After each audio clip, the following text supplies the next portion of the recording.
The second book of Moses, called Exodus. Chapter 1.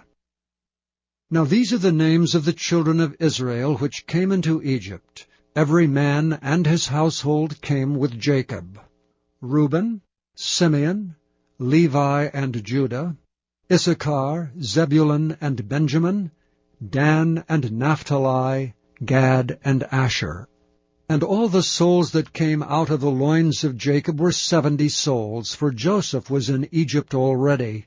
And Joseph died, and all his brethren, and all that generation. And the children of Israel were fruitful, and increased abundantly, and multiplied, and waxed exceeding mighty, and the land was filled with them. Now there arose up a new king over Egypt, which knew not Joseph. And he said unto his people, Behold, the people of the children of Israel are more and mightier than we. Come on, let us deal wisely with them, lest they multiply, and it come to pass that when there falleth out any war, they join also unto our enemies, and fight against us, and so get them up out of the land. Therefore they did set over them taskmasters to afflict them with their burdens. And they built for Pharaoh treasure cities, Pithom and Raamses. But the more they afflicted them, the more they multiplied and grew. And they were grieved because of the children of Israel. And the Egyptians made the children of Israel to serve with rigor. And they made their lives bitter with hard bondage in mortar and in brick, and in all manner of service in the field. All their service wherein they made them serve was with rigor. And the king of Egypt spake to the Hebrew midwives, of which the name of one was Shiphrah, and the name of the other Puah. And he said, When ye do the office of a midwife to the Hebrew women, and see them upon the stools, if it be a son, then ye shall kill him. But if it be a daughter, then she shall live. But the midwives feared God, and did not as the king of Egypt commanded them, but saved the men-children alive. And the king of Egypt called for the midwives, and said unto them, Why have ye done this thing, and have saved the men-children alive? And the midwives said unto Pharaoh, Because the Hebrew women are not as the Egyptian women, for they are lively, and are delivered ere the midwives come in unto them. Therefore God dealt well with the midwives, and the people multiplied and waxed very mighty. And it came to pass, because the midwives feared God, that he made them houses. And Pharaoh charged all his people, saying, Every son that is born ye shall cast into the river, and every daughter ye shall save alive. Chapter 2. And there went a man of the house of Levi, and took to wife a daughter of Levi. And the woman conceived, and bare a son. And when she saw him that he was a goodly child, she hid him 3 months. And when she could no longer hide him, she took for him an ark of bulrushes, and daubed it with slime and with pitch, and put the child therein, and she laid it in the flags by the river's brink. And his sisters stood afar off, to wit what would be done to him. And the daughter of Pharaoh came down to wash herself at the river, and her maidens walked along by the river's side. And when she saw the ark among the flags, she sent her maid to fetch it. And when she had opened it, she saw the child, and behold, the babe wept. And she had compassion on him, and said, This is one of the Hebrews' children. Then said his sister to Pharaoh's daughter, Shall I go and call to thee a nurse of the Hebrew women, that she may nurse the child for thee? And Pharaoh's daughter said to her, Go. And the maid went and called the child's mother. And Pharaoh's daughter said unto her, Take this child away, and nurse it for me, and I will give thee thy wages. And the woman took the child, and nursed it. And the child grew. And she brought him unto Pharaoh's daughter, and he became her son. And she called his name Moses. And she said, Because I drew him out of the water. And it came to pass in those days, when Moses was grown, that he went out unto his brethren, and looked on their burdens.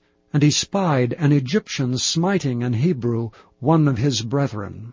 And he looked this way and that way, and when he saw there was no man, he slew the Egyptian and hid him in the sand.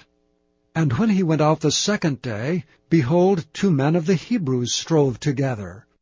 And he said to him that did the wrong, Wherefore smitest thou thy fellow? And he said, Who made thee a prince and a judge over us? Intendest thou to kill me as thou killedst the Egyptian? And Moses feared and said, Surely this thing is known. Now when Pharaoh heard this thing, he sought to slay Moses, but Moses fled from the face of Pharaoh, and dwelt in the land of Midian, and he sat down by a well. Now the priest of Midian had 7 daughters, and they came and drew water, and filled the troughs to water their father's flock. And the shepherds came and drove them away, but Moses stood up and helped them, and watered their flock. And when they came to Reuel their father, he said, How is it that ye are come so soon today? And they said, An Egyptian delivered us out of the hand of the shepherds, and also drew water enough for us, and watered the flock. And he said unto his daughters, And where is he? Why is it that ye have left the man? Call him, that he may eat bread. And Moses was content to dwell with the man, and he gave Moses Zipporah his daughter. And she bare him a son, and he called his name Gershom, for he said, I have been a stranger in a strange land. And it came to pass in process of time that the king of Egypt died, and the children of Israel sighed by reason of the bondage, and they cried, and their cry came up unto God by reason of the bondage.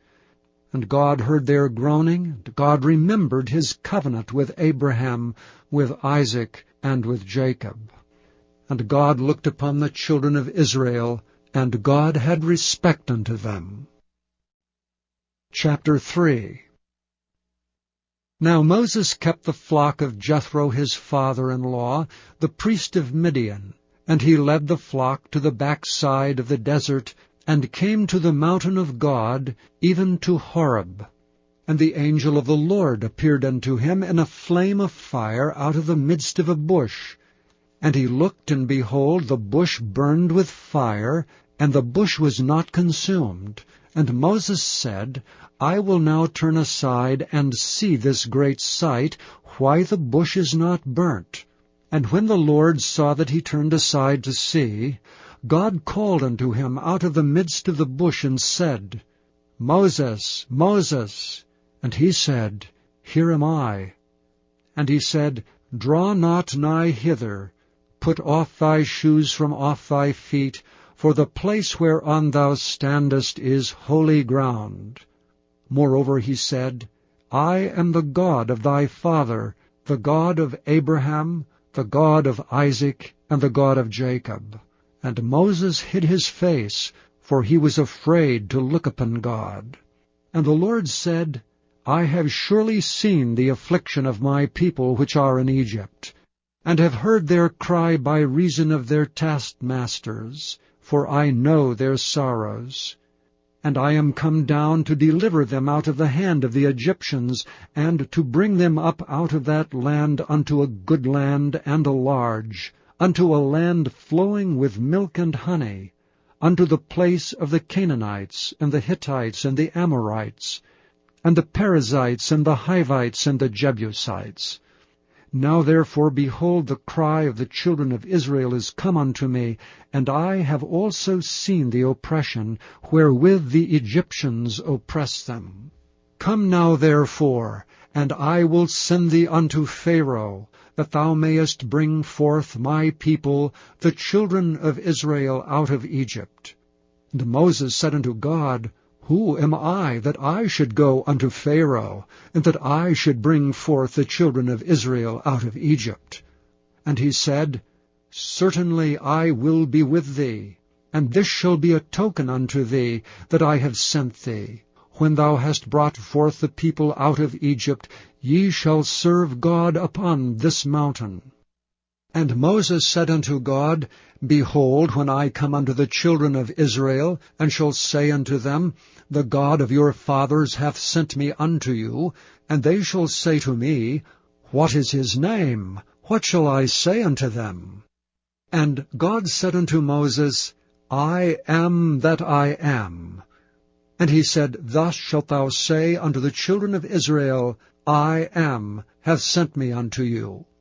And God said moreover unto Moses, Thus shalt thou say unto the children of Israel, The Lord God of your fathers, the God of Abraham, the God of Isaac, and the God of Jacob hath sent me unto you. This is my name forever, and this is my memorial unto all generations. Go and gather the elders of Israel together, and say unto them, The Lord God of your fathers, the God of Abraham, of Isaac, and of Jacob, appeared unto me, saying, I have surely visited you, and seen that which is done to you in Egypt. And I have said, I will bring you up out of the affliction of Egypt, unto the land of the Canaanites, and the Hittites, and the Amorites, and the Perizzites, and the Hivites, and the Jebusites, unto a land flowing with milk and honey. And they shall hearken to thy voice. And thou shalt come, thou and the elders of Israel, unto the king of Egypt, and ye shall say unto him, The Lord God of the Hebrews hath met with us. And now let us go, we beseech thee, 3 days' journey into the wilderness, that we may sacrifice to the Lord our God. And I am sure that the king of Egypt will not let you go, no, not by a mighty hand. And I will stretch out my hand, and smite Egypt with all my wonders which I will do in the midst thereof, and after that he will let you go. And I will give this people favor in the sight of the Egyptians.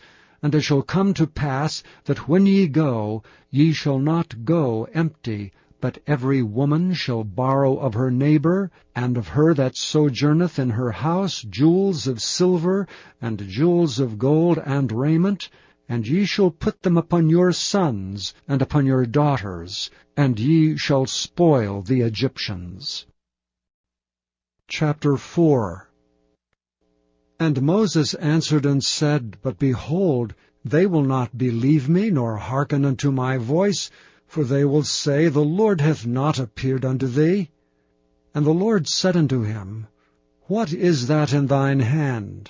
And he said, A rod. And he said, Cast it on the ground. And he cast it on the ground, and it became a serpent, and Moses fled from before it. And the Lord said unto Moses, Put forth thine hand, and take it by the tail. And he put forth his hand, and caught it, and it became a rod in his hand. That they may believe that the Lord God of their fathers, the God of Abraham, the God of Isaac, and the God of Jacob, hath appeared unto thee. And the Lord said furthermore unto him, Put now thine hand into thy bosom. And he put his hand into his bosom, and when he took it out, behold, his hand was leprous as snow. And he said, Put thine hand into thy bosom again. And he put his hand into his bosom again, and plucked it out of his bosom, and behold, it was turned again as his other flesh. And it shall come to pass, if they will not believe thee, neither hearken to the voice of the first sign, that they will believe the voice of the latter sign. And it shall come to pass, if they will not believe also these 2 signs, neither hearken unto thy voice, that thou shalt take of the water of the river, and pour it upon the dry land, and the water which thou takest out of the river shall become blood upon the dry land. And Moses said unto the Lord, O my Lord, I am not eloquent, neither heretofore nor since thou hast spoken unto thy servant, but I am slow of speech, and of a slow tongue.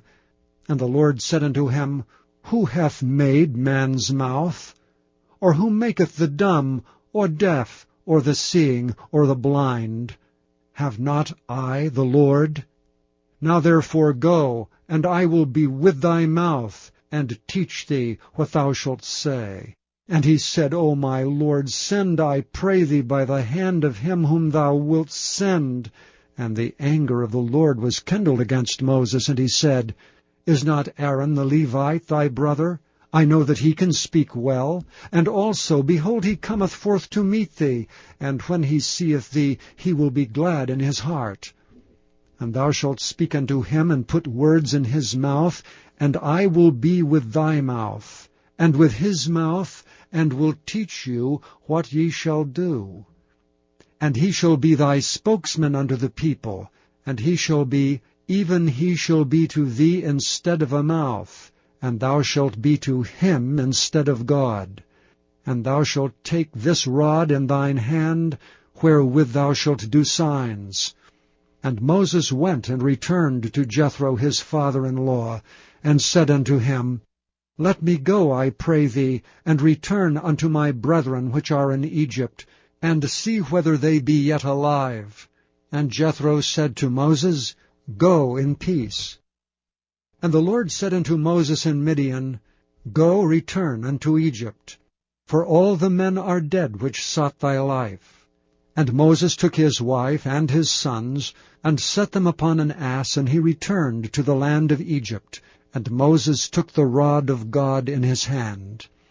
And the Lord said unto Moses, When thou goest to return into Egypt, see that thou do all those wonders before Pharaoh, which I have put in thine hand. But I will harden his heart, that he shall not let the people go. And thou shalt say unto Pharaoh, Thus saith the Lord, Israel is my son, even my firstborn. And I say unto thee, Let my son go, that he may serve me. And if thou refuse to let him go, behold, I will slay thy son, even thy firstborn. And it came to pass by the way in the inn, that the Lord met him and sought to kill him. Then Zipporah took a sharp stone, and cut off the foreskin of her son, and cast it at his feet, and said, Surely a bloody husband art thou to me. So he let him go. Then she said, A bloody husband thou art, because of the circumcision. And the Lord said to Aaron, Go into the wilderness to meet Moses. And he went and met him in the mount of God, and kissed him. And Moses told Aaron all the words of the Lord, who had sent him, and all the signs which he had commanded him. And Moses and Aaron went and gathered together all the elders of the children of Israel. And Aaron spoke all the words which the Lord had spoken unto Moses, and did the signs in the sight of the people.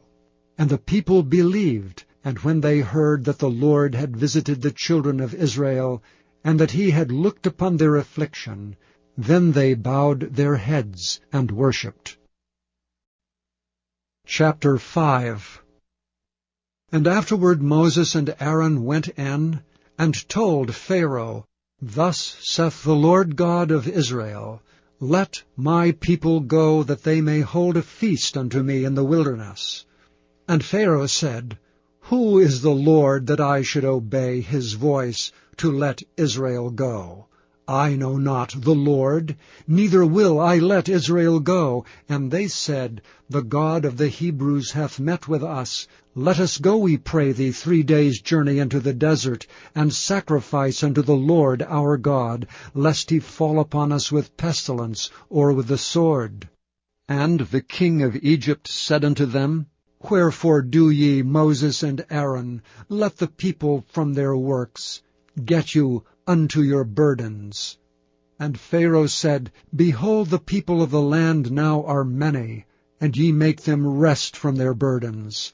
And Pharaoh commanded the same day the taskmasters of the people and their officers, saying, Ye shall no more give the people straw to make brick as heretofore. Let them go and gather straw for themselves. And the tale of the bricks which they did make heretofore ye shall lay upon them. Ye shall not diminish aught thereof, for they be idle. Therefore they cry, saying, Let us go and sacrifice to our God. Let there more work be laid upon the men, that they may labor therein, and let them not regard vain words. And the taskmasters of the people went out, and their officers, and they spake to the people, saying, Thus saith Pharaoh, I will not give you straw. Go ye, get your straw where ye can find it. Yet not aught of your work shall be diminished. So the people were scattered abroad throughout all the land of Egypt to gather stubble instead of straw. And the taskmasters hasted them, saying, Fulfill your works, your daily tasks, as when there was straw. And the officers of the children of Israel, which Pharaoh's taskmasters had set over them, were beaten and demanded, Wherefore have ye not fulfilled your task in making brick both yesterday and today as heretofore?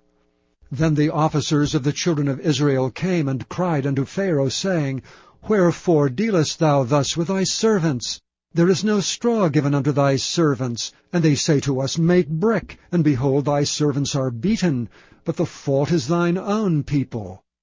But he said, Ye are idle, ye are idle. Therefore ye say, Let us go and do sacrifice to the Lord. Go therefore now and work.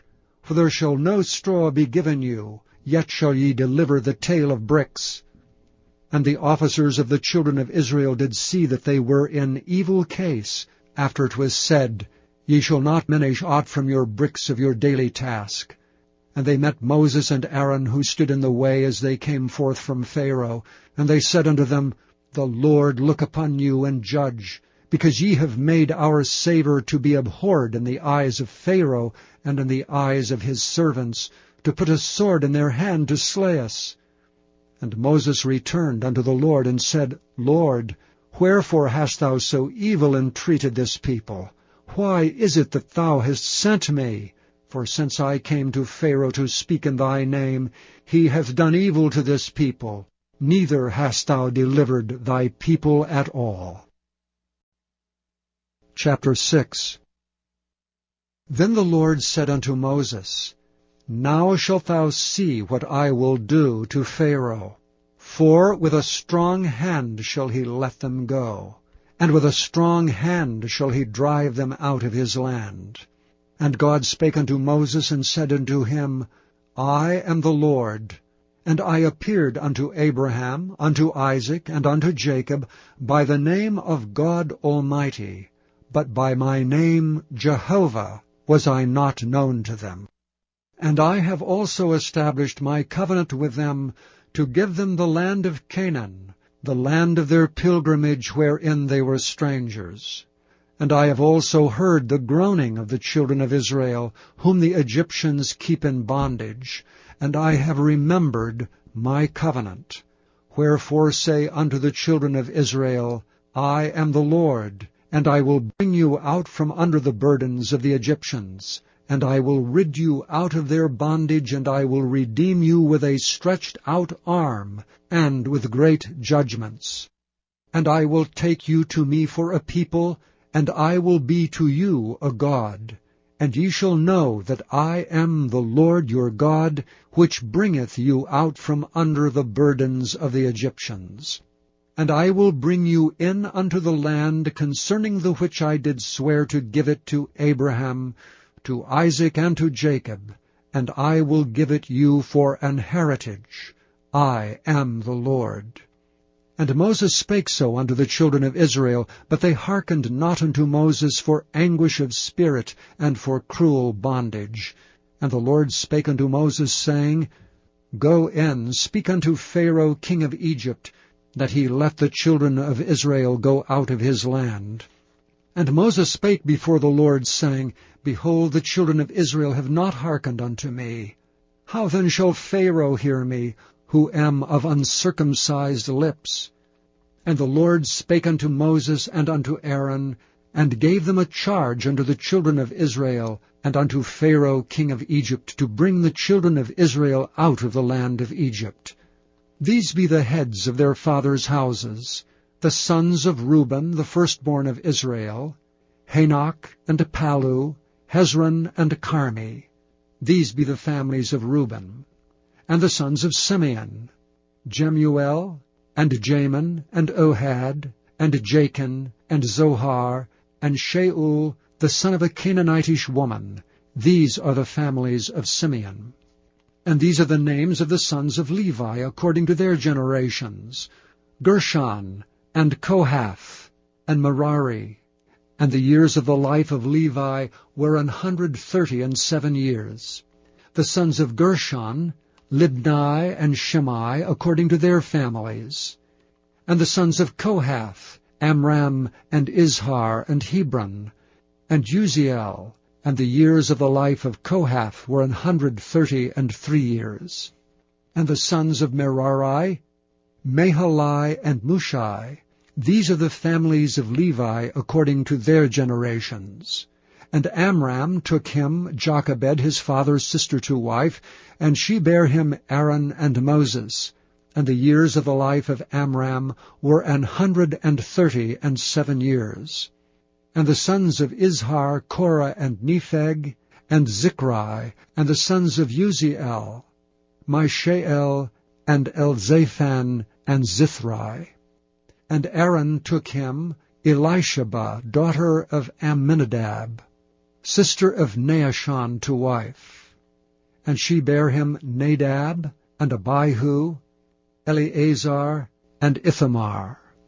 And the sons of Korah, Asir, and Elkanah, and Abiasaph. These are the families of the Korhites. And Eleazar, Aaron's son, took him one of the daughters of Putiel to wife, and she bare him Phinehas. These are the heads of the fathers of the Levites according to their families. These are that Aaron and Moses to whom the Lord said, Bring out the children of Israel from the land of Egypt according to their armies. These are they which spake to Pharaoh king of Egypt to bring out the children of Israel from Egypt. These are that Moses and Aaron. And it came to pass on the day when the Lord spake unto Moses in the land of Egypt, that the Lord spake unto Moses, saying, I am the Lord. Speak thou unto Pharaoh king of Egypt all that I say unto thee. And Moses said before the Lord, Behold, I am of uncircumcised lips, and how shall Pharaoh hearken unto me? Chapter 7.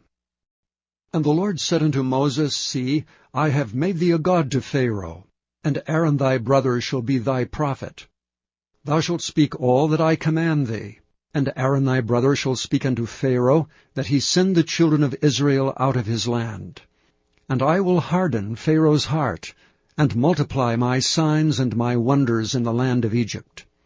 But Pharaoh shall not hearken unto you, that I may lay my hand upon Egypt, and bring forth mine armies and my people, the children of Israel, out of the land of Egypt by great judgments. And the Egyptians shall know that I am the Lord, when I stretch forth mine hand upon Egypt, and bring out the children of Israel from among them. And Moses and Aaron did as the Lord commanded them, so did they. And Moses was 80 years old, and Aaron 83 years old, when they spake unto Pharaoh. And the Lord spake unto Moses and unto Aaron, saying, When Pharaoh shall speak unto you, saying, Show a miracle for you, then thou shalt say unto Aaron, Take thy rod, and cast it before Pharaoh, and it shall become a serpent. And Moses and Aaron went in unto Pharaoh, and they did so as the Lord had commanded. And Aaron cast down his rod before Pharaoh, and before his servants, and it became a serpent. Then Pharaoh also called the wise men and the sorcerers. Now the magicians of Egypt, they also did in like manner with their enchantments. For they cast down every man his rod, and they became serpents, but Aaron's rod swallowed up their rods. And he hardened Pharaoh's heart, that he hearkened not unto them, as the Lord had said. And the Lord said unto Moses, Pharaoh's heart is hardened, he refuseth to let the people go. Get thee unto Pharaoh in the morning. Lo, he goeth out unto the water, and thou shalt stand by the river's brink, against he come. And the rod which was turned to a serpent shalt thou take in thine hand. And thou shalt say unto him, The Lord God of the Hebrews hath sent me unto thee, saying, Let my people go, that they may serve me in the wilderness. And behold, hitherto thou wouldst not hear. Thus saith the Lord, In this thou shalt know that I am the Lord. Behold, I will smite with a rod that is in mine hand upon the waters which are in the river, and they shall be turned to blood. And the fish that is in the river shall die, and the river shall stink, and the Egyptians shall loathe to drink of the water of the river. And the Lord spake unto Moses, say unto Aaron, Take thy rod, and stretch out thine hand upon the waters of Egypt, upon their streams, upon their rivers, and upon their ponds, and upon all their pools of water, that they may become blood, and that there may be blood throughout all the land of Egypt, both in vessels of wood and in vessels of stone. And Moses and Aaron did so, as the Lord commanded. And he lifted up the rod, and smote the waters that were in the river, in the sight of Pharaoh, and in the sight of his servants, and all the waters that were in the river were turned to blood. And the fish that was in the river died, and the river stank, and the Egyptians could not drink of the water of the river, and there was blood throughout all the land of Egypt. And the magicians of Egypt did so with their enchantments, and Pharaoh's heart was hardened, neither did he hearken unto them, as the Lord had said. And Pharaoh turned and went into his house, neither did he set his heart to this also. And all the Egyptians digged round about the river for water to drink, for they could not drink of the water of the river. And 7 days were fulfilled after that the Lord had smitten the river. Chapter 8. And the Lord spake unto Moses, Go unto Pharaoh, and say unto him, Thus saith the Lord, Let my people go, that they may serve me. And if thou refuse to let them go, behold, I will smite all thy borders with frogs. And the river shall bring forth frogs abundantly, which shall go up and come into thine house, and into thy bedchamber, and upon thy bed, and into the house of thy servants, and upon thy people, and into thine ovens, and into thy kneading troughs. And the frogs shall come up both on thee, and upon thy people, and upon all thy servants. And the Lord spake unto Moses, Say unto Aaron, Stretch forth thine hand with thy rod over the streams, over the rivers, and over the ponds, and cause frogs to come up upon the land of Egypt. And Aaron stretched out his hand over the waters of Egypt, and the frogs came up, and covered the land of Egypt. And the magicians did so with their enchantments, and brought up frogs upon the land of Egypt. And Pharaoh called for Moses and Aaron, and said, Entreat the Lord that he may take away the frogs from me and from my people, and I will let the people go, that they may do sacrifice unto the Lord. And Moses said unto Pharaoh, Glory over me. When shall I entreat for thee, and for thy servants, and for thy people, to destroy the frogs from thee and thy houses, that they may remain in the river only? And he said, Tomorrow. And he said, Be it according to thy word, that thou mayest know that there is none like unto the Lord our God. And the frog shall depart from thee, and from thy houses, and from thy servants, and from thy people, they shall remain in the river only. And Moses and Aaron went out from Pharaoh, and Moses cried unto the Lord because of the frogs which he had brought against Pharaoh. And the Lord did according to the word of Moses. And the frogs died out of the houses, out of the villages, and out of the fields. And they gathered them together upon heaps, and the land stank. And when Pharaoh saw that there was respite, he hardened his heart, and hearkened not unto them, as the Lord had said. And the Lord said unto Moses, Say unto Aaron, Stretch out thy rod, and smite the dust of the land, that it may become lice throughout all the land of Egypt. And they did so. For Aaron stretched out his hand with his rod, and smote the dust of the earth, and it became lice in man and in beast. All the dust of the land became lice throughout all the land of Egypt. And the magicians did so with their enchantments to bring forth lice, but they could not. So there were lice upon man and upon beast. Then the magicians said unto Pharaoh, This is the finger of God. And Pharaoh's heart was hardened, and he hearkened not unto them, as the Lord had said. And the Lord said unto Moses, Rise up early in the morning, and stand before Pharaoh. Lo, he cometh forth to the water. And say unto him, Thus saith the Lord, Let my people go, that they may serve me. Else if thou wilt not let my people go, behold, I will send swarms of flies upon thee, and upon thy servants, and upon thy people, and into thy houses, and the houses of the Egyptians shall be full of swarms of flies, and also the ground whereon they are. And I will sever in that day the land of Goshen, in which my people dwell, that no swarms of flies shall be there, to the end thou mayest know that I am the Lord in the midst of the earth. And I will put a division between my people and thy people. Tomorrow shall this sign be. And the Lord did so. And there came a grievous swarm of flies into the house of Pharaoh, and into his servants' houses, and into all the land of Egypt. The land was corrupted by reason of the swarms of flies. And Pharaoh called for Moses and for Aaron, and said, Go ye, sacrifice to your God in the land. And Moses said, It is not meet so to do. For we shall sacrifice the abomination of the Egyptians to the Lord our God. Lo, shall we sacrifice the abomination of the Egyptians before their eyes? And will they not stone us? We will go 3 days' journey into the wilderness, and sacrifice to the Lord our God, as he shall command us. And Pharaoh said, I will let you go, that ye may sacrifice to the Lord your God in the wilderness. Only ye shall not go very far away. Entreat for me. And Moses said, Behold, I go out from thee, and I will entreat the Lord, that the swarms of flies may depart from Pharaoh, from his servants and from his people, tomorrow. But let not Pharaoh deal deceitfully any more in not letting the people go to sacrifice to the Lord. And Moses went out from Pharaoh, and entreated the Lord. And the Lord did according to the word of Moses. And he removed the swarms of flies from Pharaoh, from his servants and from his people. There remained not one. And Pharaoh hardened his heart at this time also, neither would he let the people go. Chapter 9. Then the Lord said unto Moses, Go in unto Pharaoh, and tell him, Thus saith the Lord, God of the Hebrews, Let my people go, that they may serve me. For if thou refuse to let them go, and wilt hold them still, behold, the hand of the Lord is upon thy cattle which is in the field, upon the horses, upon the asses, upon the camels, upon the oxen, and upon the sheep. There shall be a very grievous murrain.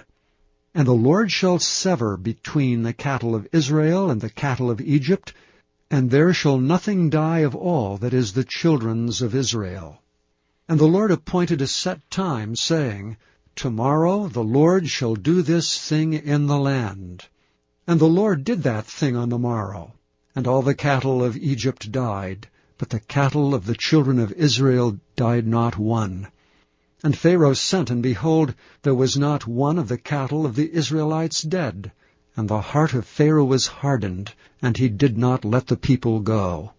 And the Lord said unto Moses and unto Aaron, Take to you handfuls of ashes of the furnace, and let Moses sprinkle it toward the heaven in the sight of Pharaoh. And it shall become small dust in all the land of Egypt, and shall be a boil breaking forth with blains upon man and upon beast throughout all the land of Egypt. And they took ashes of the furnace, and stood before Pharaoh, and Moses sprinkled it up toward heaven, and it became a boil breaking forth with blains upon man and upon beast. And the magicians could not stand before Moses because of the boils, for the boil was upon the magicians and upon all the Egyptians.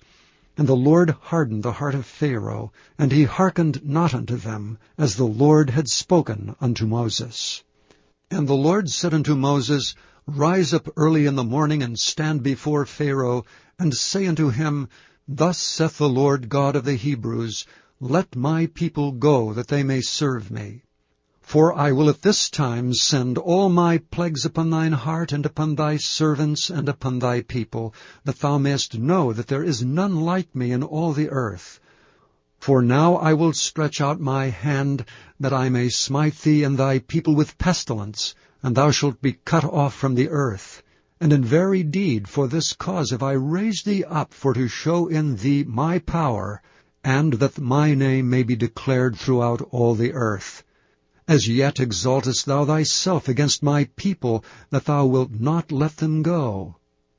Behold, tomorrow about this time I will cause it to rain a very grievous hail, such as hath not been in Egypt since the foundation thereof even until now. Send therefore now, and gather thy cattle, and all that thou hast in the field, for upon every man and beast which shall be found in the field, and shall not be brought home, the hail shall come down upon them, and they shall die.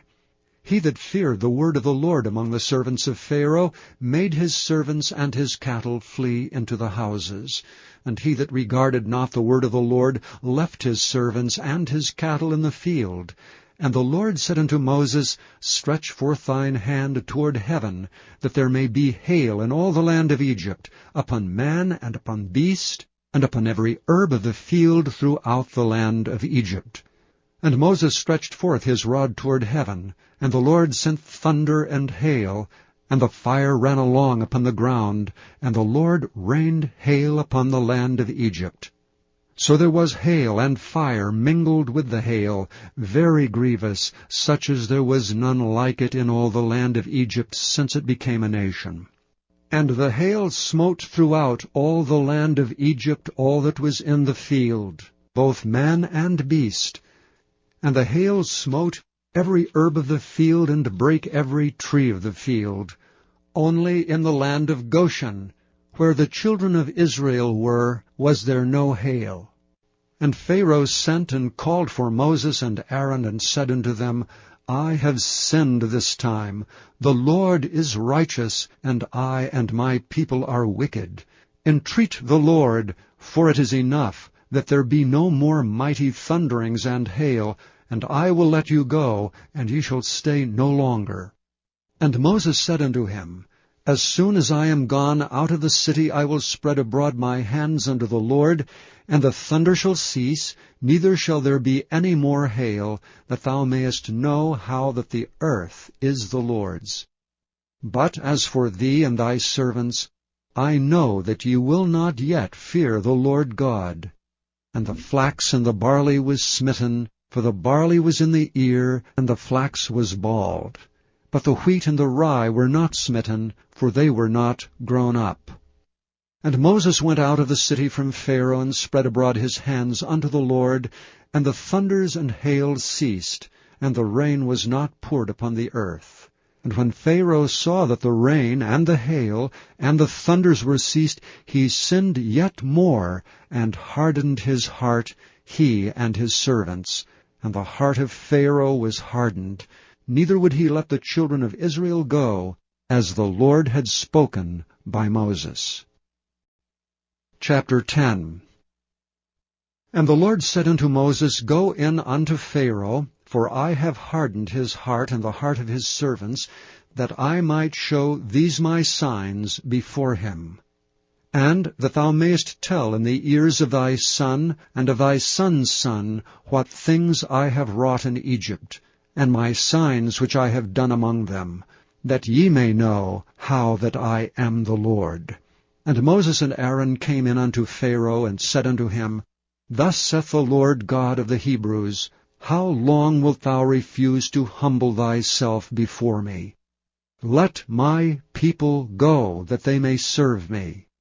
Else, if thou refuse to let my people go, behold, tomorrow will I bring the locusts into thy coast, and they shall cover the face of the earth, that one cannot be able to see the earth, and they shall eat the residue of that which is escaped, which remaineth unto you from the hail, and shall eat every tree which groweth for you out of the field.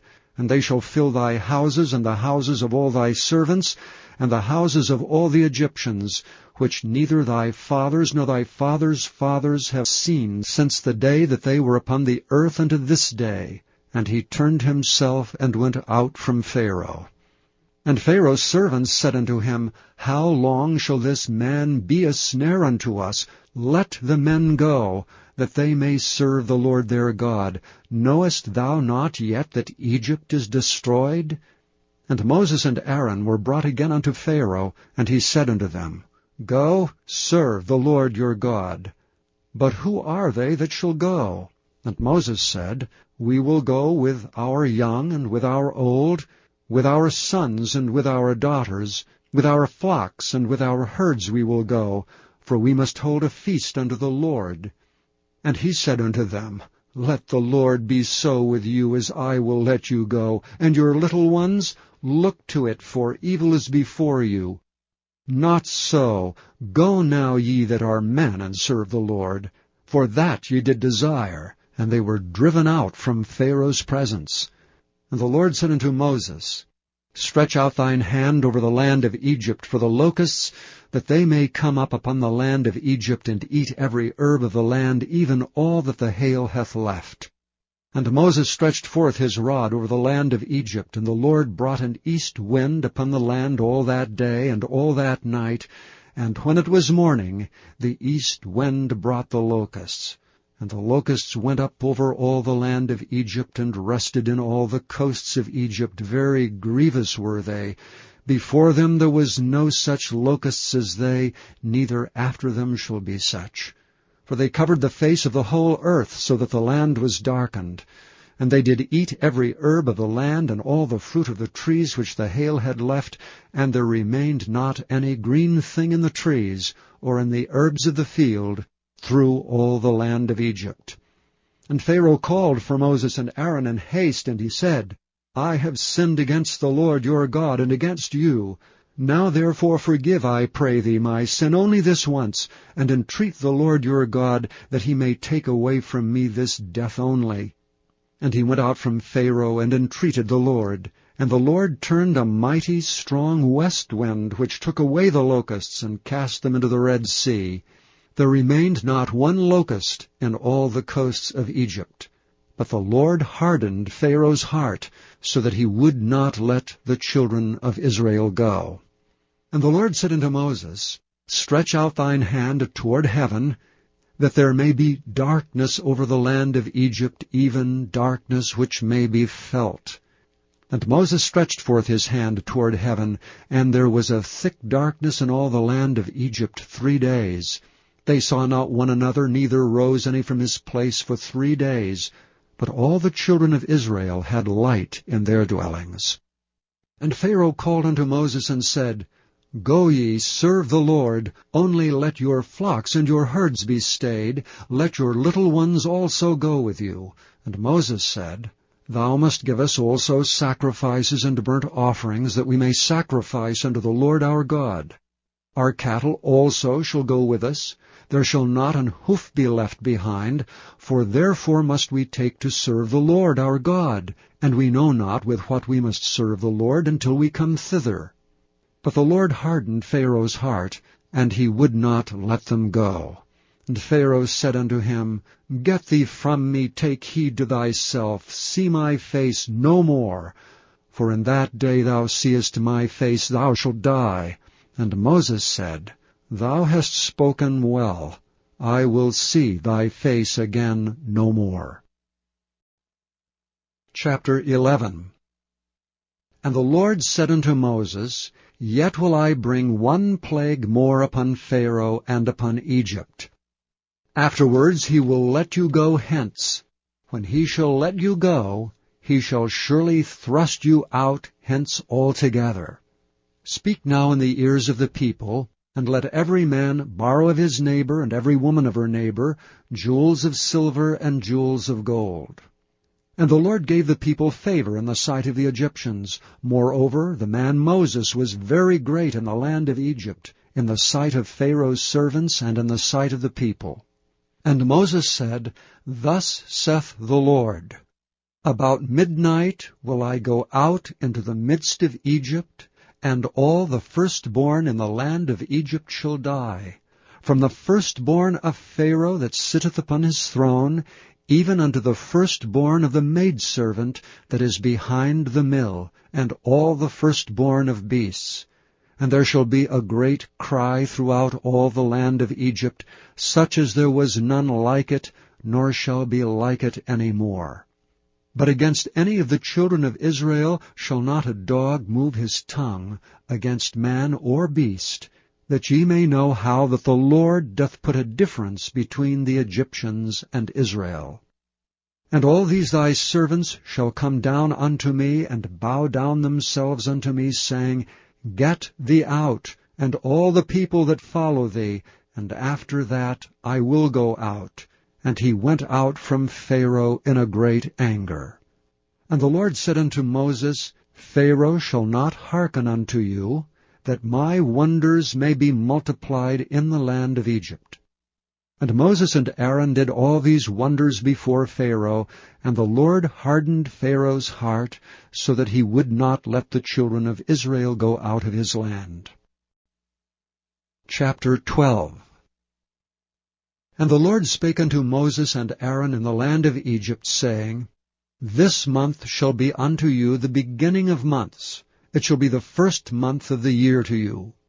Speak ye unto all the congregation of Israel, saying, In the 10th day of this month they shall take to them every man a lamb according to the house of their fathers, a lamb for an house.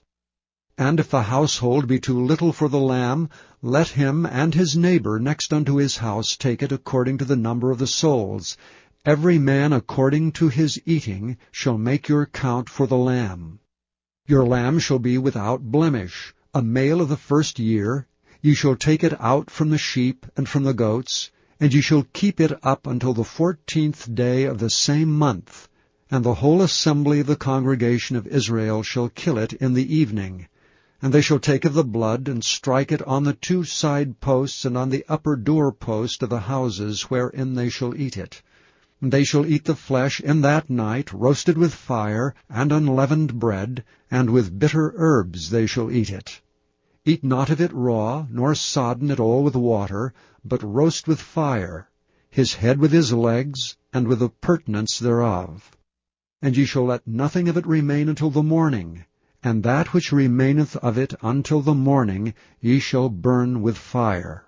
And thus shall ye eat it, with your loins girded, your shoes on your feet, and your staff in your hand.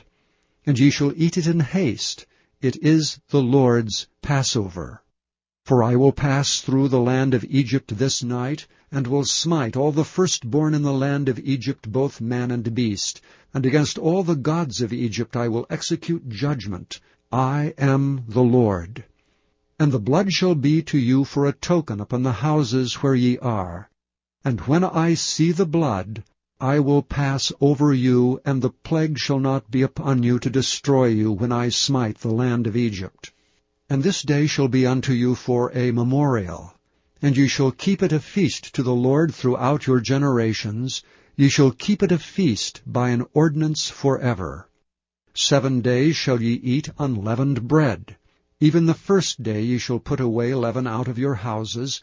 For whosoever eateth leavened bread from the first day until the 7th day, that soul shall be cut off from Israel. And in the first day there shall be an holy convocation. And in the 7th day there shall be an holy convocation to you. No manner of work shall be done in them, save that which every man must eat, that only may be done of you. And ye shall observe the feast of unleavened bread. For in this selfsame day have I brought your armies out of the land of Egypt. Therefore shall ye observe this day in your generations by an ordinance forever. In the 1st month on the 14th day of the month at even ye shall eat unleavened bread until the 21st day of the month at even. 7 days shall there be no leaven found in your houses. For whosoever eateth that which is leavened, even that soul shall be cut off from the congregation of Israel, whether he be a stranger or born in the land. Ye shall eat nothing leavened. In all your habitations shall ye eat unleavened bread. Then Moses called for all the elders of Israel, and said unto them, Draw out and take you a lamb according to your families, and kill the Passover. And ye shall take a bunch of hyssop, and dip it in the blood that is in the basin, and strike the lintel and the 2 side posts with the blood that is in the basin, and none of you shall go out at the door of his house until the morning. For the Lord will pass through to smite the Egyptians, and when he seeth the blood upon the lintel and on the 2 side posts, the Lord will pass over the door, and will not suffer the destroyer to come in unto your houses to smite you. And ye shall observe this thing for an ordinance to thee and to thy sons forever. And it shall come to pass, when ye be come to the land which the Lord will give you, according as he hath promised, that ye shall keep this service. And it shall come to pass, when your children shall say unto you, What mean ye by this service? That ye shall say, It is the sacrifice of the Lord's Passover, who passed over the houses of the children of Israel and Egypt, when he smote the Egyptians, and delivered our houses. And the people bowed the head, and worshipped. And the children of Israel went away, and did as the Lord had commanded Moses and Aaron, so did they. And it came to pass that at midnight the Lord smote all the firstborn of the land of Egypt, from the firstborn of Pharaoh that sat on his throne, unto the firstborn of the captive that was in the dungeon, and all the firstborn of cattle. And Pharaoh rose up in the night, he and all his servants and all the Egyptians, and there was a great cry in Egypt, for there was not a house where there was not one dead. And he called for Moses and Aaron by night, and said, Rise up and get you forth from among my people, both ye and the children of Israel, and go, serve the Lord as ye have said. Also take your flocks and your herds as ye have said, and be gone, and bless me also. And the Egyptians were urgent upon the people, that they might send them out of the land in haste, for they said, We be all dead men. And the people took their dough before it was leavened, their kneading troughs being bound up in their clothes upon their shoulders. And the children of Israel did according to the word of Moses, and they borrowed of the Egyptians jewels of silver and jewels of gold and raiment. And the Lord gave the people favor in the sight of the Egyptians, so that they lent unto them such things as they required, and they spoiled the Egyptians. And the children of Israel journeyed from Ramesses to Succoth, about 600,000 on foot, that were men beside children. And a mixed multitude went up also with them, and flocks and herds, even very much cattle. And they baked unleavened cakes of the dough which they brought forth out of Egypt, for it was not leavened, because they were thrust out of Egypt, and could not tarry, neither had they prepared for themselves any victual. Now the sojourning of the children of Israel who dwelt in Egypt was 430 years. And it came to pass at the end of the 430 years, even the selfsame day it came to pass, that all the hosts of the Lord went out from the land of Egypt. It is a night to be much observed unto the Lord for bringing them out from the land of Egypt. This is that night of the Lord to be observed of all the children of Israel in their generations. And the Lord said unto Moses and Aaron, This is the ordinance of the Passover. There shall be no stranger eat thereof. But every man's servant that is bought for money, when thou hast circumcised him, then shall he eat thereof. A foreigner and an hired servant shall not eat thereof. In one house shall it be eaten. Thou shalt not carry forth aught of the flesh abroad out of the house, neither shall ye break a bone thereof. All the congregation of Israel shall keep it. And when a stranger shall sojourn with thee, and will keep the Passover to the Lord, let all his males be circumcised, and then let him come near and keep it. And he shall be as one that is born in the land, for no uncircumcised person shall eat thereof. One law shall be to him that is homeborn, and unto the stranger that sojourneth among you. Thus did all the children of Israel, as the Lord commanded Moses and Aaron, so did they. And it came to pass the selfsame day, that the Lord did bring the children of Israel out of the land of Egypt by their armies. Chapter 13. And the Lord spake unto Moses, saying, Sanctify unto me all the firstborn, whatsoever openeth the womb among the children of Israel, both of man and of beast. It is mine. And Moses said unto the people, Remember this day in which ye came out from Egypt, out of the house of bondage. For by strength of hand the Lord brought you out from this place. There shall no leavened bread be eaten. This day came ye out in the month Abib. And it shall be, when the Lord shall bring thee into the land of the Canaanites, and the Hittites, and the Amorites, and the Hivites, and the Jebusites, which he sware unto thy fathers to give thee, a land flowing with milk and honey, that thou shalt keep this service in this month. 7 days thou shalt eat unleavened bread, and in the 7th day shall be a feast to the Lord. Unleavened bread shall be eaten 7 days, and there shall no leavened bread be seen with thee, neither shall there be leaven seen with thee in all thy quarters. And thou shalt show thy son in that day, saying, This is done because of that which the Lord did unto me when I came forth out of Egypt. And it shall be for a sign unto thee upon thine hand, and for a memorial between thine eyes, that the Lord's law may be in thy mouth. For with a strong hand hath the Lord brought thee out of Egypt. Thou shalt therefore keep this ordinance in his season from year to year.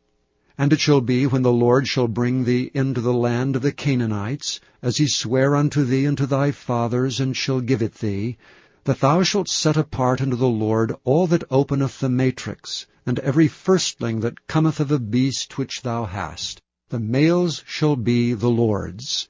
And every firstling of an ass thou shalt redeem with a lamb. And if thou wilt not redeem it, then thou shalt break his neck, and all the firstborn of men among thy children shalt thou redeem. And it shall be, when thy son asketh thee in time to come, saying, What is this? That thou shalt say unto him, By strength of hand the Lord brought us out from Egypt, from the house of bondage. And it came to pass, when Pharaoh would hardly let us go, that the Lord slew all the firstborn in the land of Egypt, both the firstborn of man and the firstborn of beast. Therefore I sacrifice to the Lord all that openeth the matrix, being males, but all the firstborn of my children I redeem. And it shall be for a token upon thine hand, and for frontlets between thine eyes. For by strength of hand the Lord brought us forth out of Egypt. And it came to pass, when Pharaoh had let the people go, that God led them not through the way of the land of the Philistines, although that was near. For God said, Lest peradventure the people repent when they see war, and they return to Egypt. But God led the people about through the way of the wilderness of the Red Sea, and the children of Israel went up, harnessed out of the land of Egypt.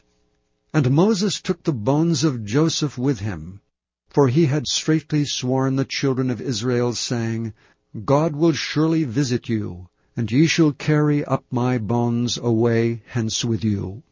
And they took their journey from Succoth, and encamped in Etham, in the edge of the wilderness. And the Lord went before them by day in a pillar of a cloud, to lead them the way, and by night in a pillar of fire to give them light, to go by day and night. He took not away the pillar of the cloud by day, nor the pillar of fire by night, from before the people. Chapter 14. And the Lord spake unto Moses, saying, Speak unto the children of Israel, that they turn and encamp before Pi-hahiroth, between Migdol and the sea, over against Baal-zephon. Before it shall ye encamp by the sea. For Pharaoh will say of the children of Israel, They are entangled in the land, the wilderness hath shut them in. And I will harden Pharaoh's heart, that he shall follow after them. And I will be honored upon Pharaoh, and upon all his host, that the Egyptians may know that I am the Lord. And they did so. And it was told the king of Egypt that the people fled, and the heart of Pharaoh and of his servants was turned against the people, and they said, Why have we done this, that we have let Israel go from serving us? And he made ready his chariot, and took his people with him. And he took 600 chosen chariots, and all the chariots of Egypt, and captains over every one of them. And the Lord hardened the heart of Pharaoh king of Egypt, and he pursued after the children of Israel, and the children of Israel went out with an high hand.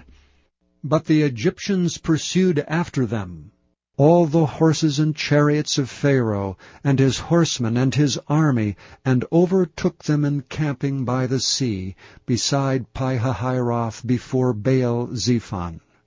And when Pharaoh drew nigh, the children of Israel lifted up their eyes, and behold, the Egyptians marched after them, and they were sore afraid, and the children of Israel cried out unto the Lord. And they said unto Moses, Because there were no graves in Egypt, hast thou taken us away to die in the wilderness? Wherefore hast thou dealt thus with us to carry us forth out of Egypt?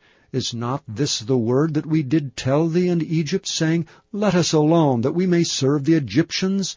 For it had been better for us to serve the Egyptians than that we should die in the wilderness. And Moses said unto the people, Fear ye not. Stand still and see the salvation of the Lord, which he will show to you today. For the Egyptians whom ye have seen today, ye shall see them again no more forever. The Lord shall fight for you, and ye shall hold your peace. And the Lord said unto Moses, Wherefore criest thou unto me? Speak unto the children of Israel, that they go forward.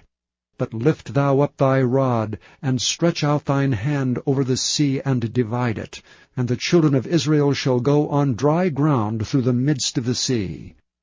And I, behold, I will harden the hearts of the Egyptians, and they shall follow them. And I will get me honor upon Pharaoh, and upon all his host, upon his chariots, and upon his horsemen.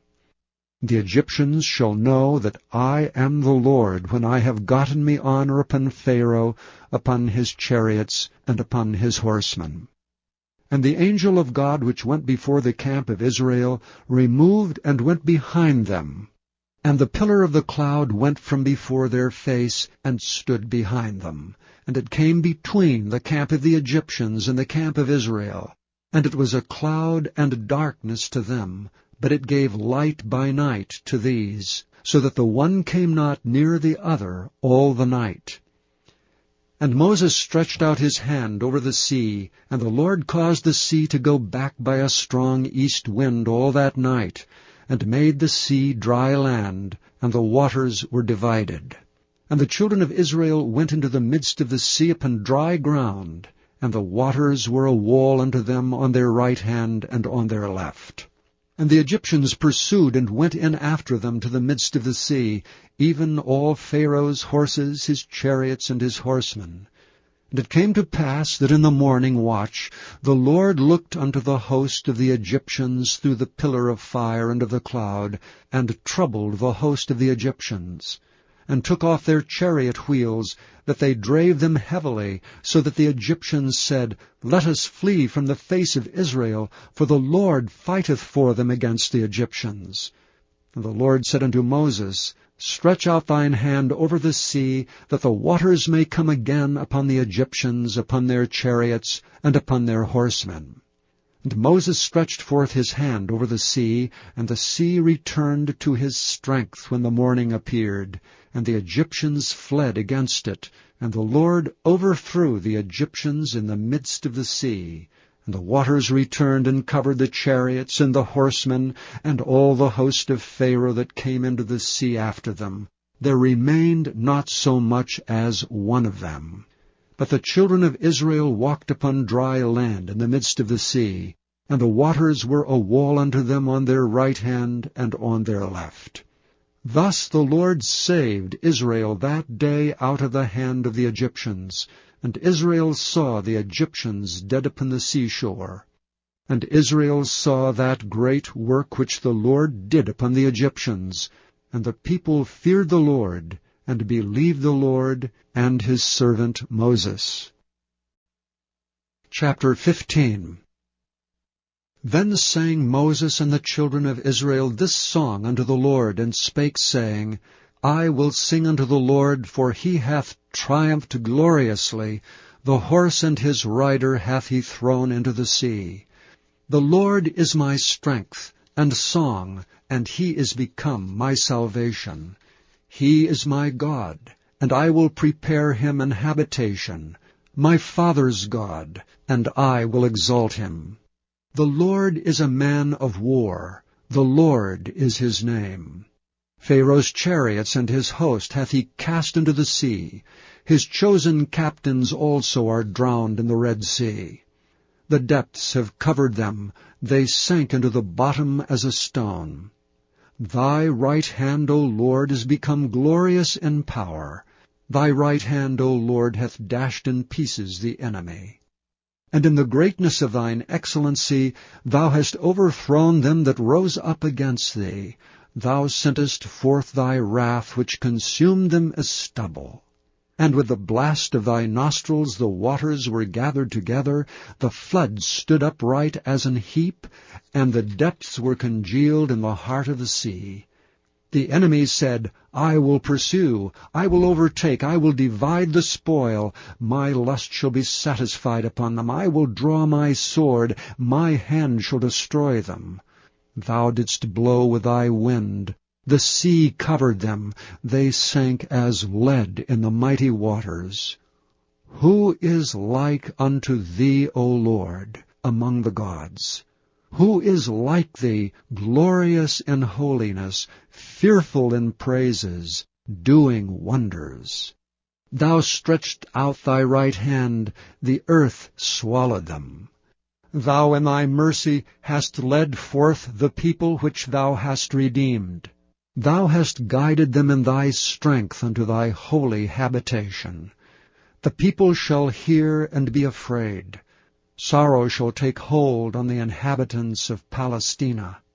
Then the dukes of Edom shall be amazed. The mighty men of Moab trembling shall take hold upon them. All the inhabitants of Canaan shall melt away. Fear and dread shall fall upon them. By the greatness of thine arm they shall be as still as a stone, till thy people pass over, O Lord, till the people pass over which thou hast purchased. Thou shalt bring them in and plant them in the mountain of thine inheritance, in the place, O Lord, which thou hast made for thee to dwell in the sanctuary, O Lord, which thy hands have established. The Lord shall reign for ever and ever. For the horse of Pharaoh went in with his chariots, and with his horsemen into the sea, and the Lord brought again the waters of the sea upon them. But the children of Israel went on dry land in the midst of the sea. And Miriam the prophetess and sister of Aaron took a timbrel in her hand, and all the women went out after her with timbrels and with dances. And Miriam answered them, Sing ye to the Lord, for he hath triumphed gloriously. The horse and his rider hath he thrown into the sea. So Moses brought Israel from the Red Sea, and they went out into the wilderness of Shur. And they went out 3 days in the wilderness, and found no water. And when they came to Marah, they could not drink of the waters of Marah, for they were bitter. Therefore the name of it was called Marah. And the people murmured against Moses, saying, What shall we drink? And he cried unto the Lord, and the Lord showed him a tree, which when he had cast into the waters were made sweet. There he made for them a statute and an ordinance, and there he proved them, and said, If thou wilt diligently hearken to the voice of the Lord thy God, and wilt do that which is right in his sight, and wilt give ear to his commandments, and keep all his statutes, I will put none of these diseases upon thee, which I have brought upon the Egyptians. For I am the Lord that healeth thee. And they came to Elam, where were 12 wells of water, and 70 palm trees, and they encamped there by the waters. Chapter 16. And they took their journey from Elam, and all the congregation of the children of Israel came unto the wilderness of Sin, which is between Elam and Sinai, on the 15th day of the 2nd month after their departing out of the land of Egypt. And the whole congregation of the children of Israel murmured against Moses and Aaron in the wilderness. And the children of Israel said unto them, Would to God we had died by the hand of the Lord in the land of Egypt, when we sat by the flesh pots, and when we did eat bread to the full, for ye have brought us forth into this wilderness to kill this whole assembly with hunger. Then said the Lord unto Moses, Behold, I will rain bread from heaven for you, and the people shall go out and gather a certain rate every day, that I may prove them whether they will walk in my law or no. And it shall come to pass that on the 6th day they shall prepare that which they bring in, and it shall be twice as much as they gather daily. And Moses and Aaron said unto all the children of Israel, At even, then ye shall know that the Lord hath brought you out from the land of Egypt, and in the morning then ye shall see the glory of the Lord, for that he heareth your murmurings against the Lord. And what are we that ye murmur against us? And Moses said, This shall be when the Lord shall give you in the evening flesh to eat, and in the morning bread to the full, for that the Lord heareth your murmurings which ye murmur against him. And what are we? Your murmurings are not against us, but against the Lord. And Moses spake unto Aaron, Say unto all the congregation of the children of Israel, Come near before the Lord, for he hath heard your murmurings. And it came to pass, as Aaron spake unto the whole congregation of the children of Israel, that they looked toward the wilderness, and behold, the glory of the Lord appeared in the cloud. The Lord spake unto Moses, saying, I have heard the murmurings of the children of Israel. Speak unto them, saying, At even ye shall eat flesh, and in the morning ye shall be filled with bread, and ye shall know that I am the Lord your God. And it came to pass that at even the quails came up, and covered the camp, and in the morning the dew lay round about the host. And when the dew that lay was gone up, behold, upon the face of the wilderness there lay a small round thing, as small as the hoarfrost on the ground. And when the children of Israel saw it, they said one to another, It is manna.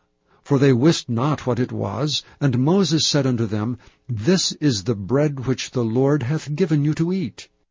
This is the thing which the Lord hath commanded.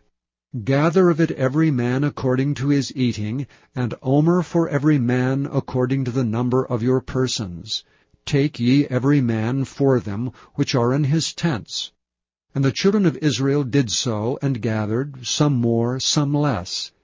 And when they did mete it with an omer, he that gathered much had nothing over, and he that gathered little had no lack. They gathered every man according to his eating. And Moses said, Let no man leave of it till the morning. Notwithstanding they hearkened not unto Moses, but some of them left it until the morning, and it bred worms and stank. And Moses was wroth with them. And they gathered it every morning, every man according to his eating, and when the sun waxed hot, it melted.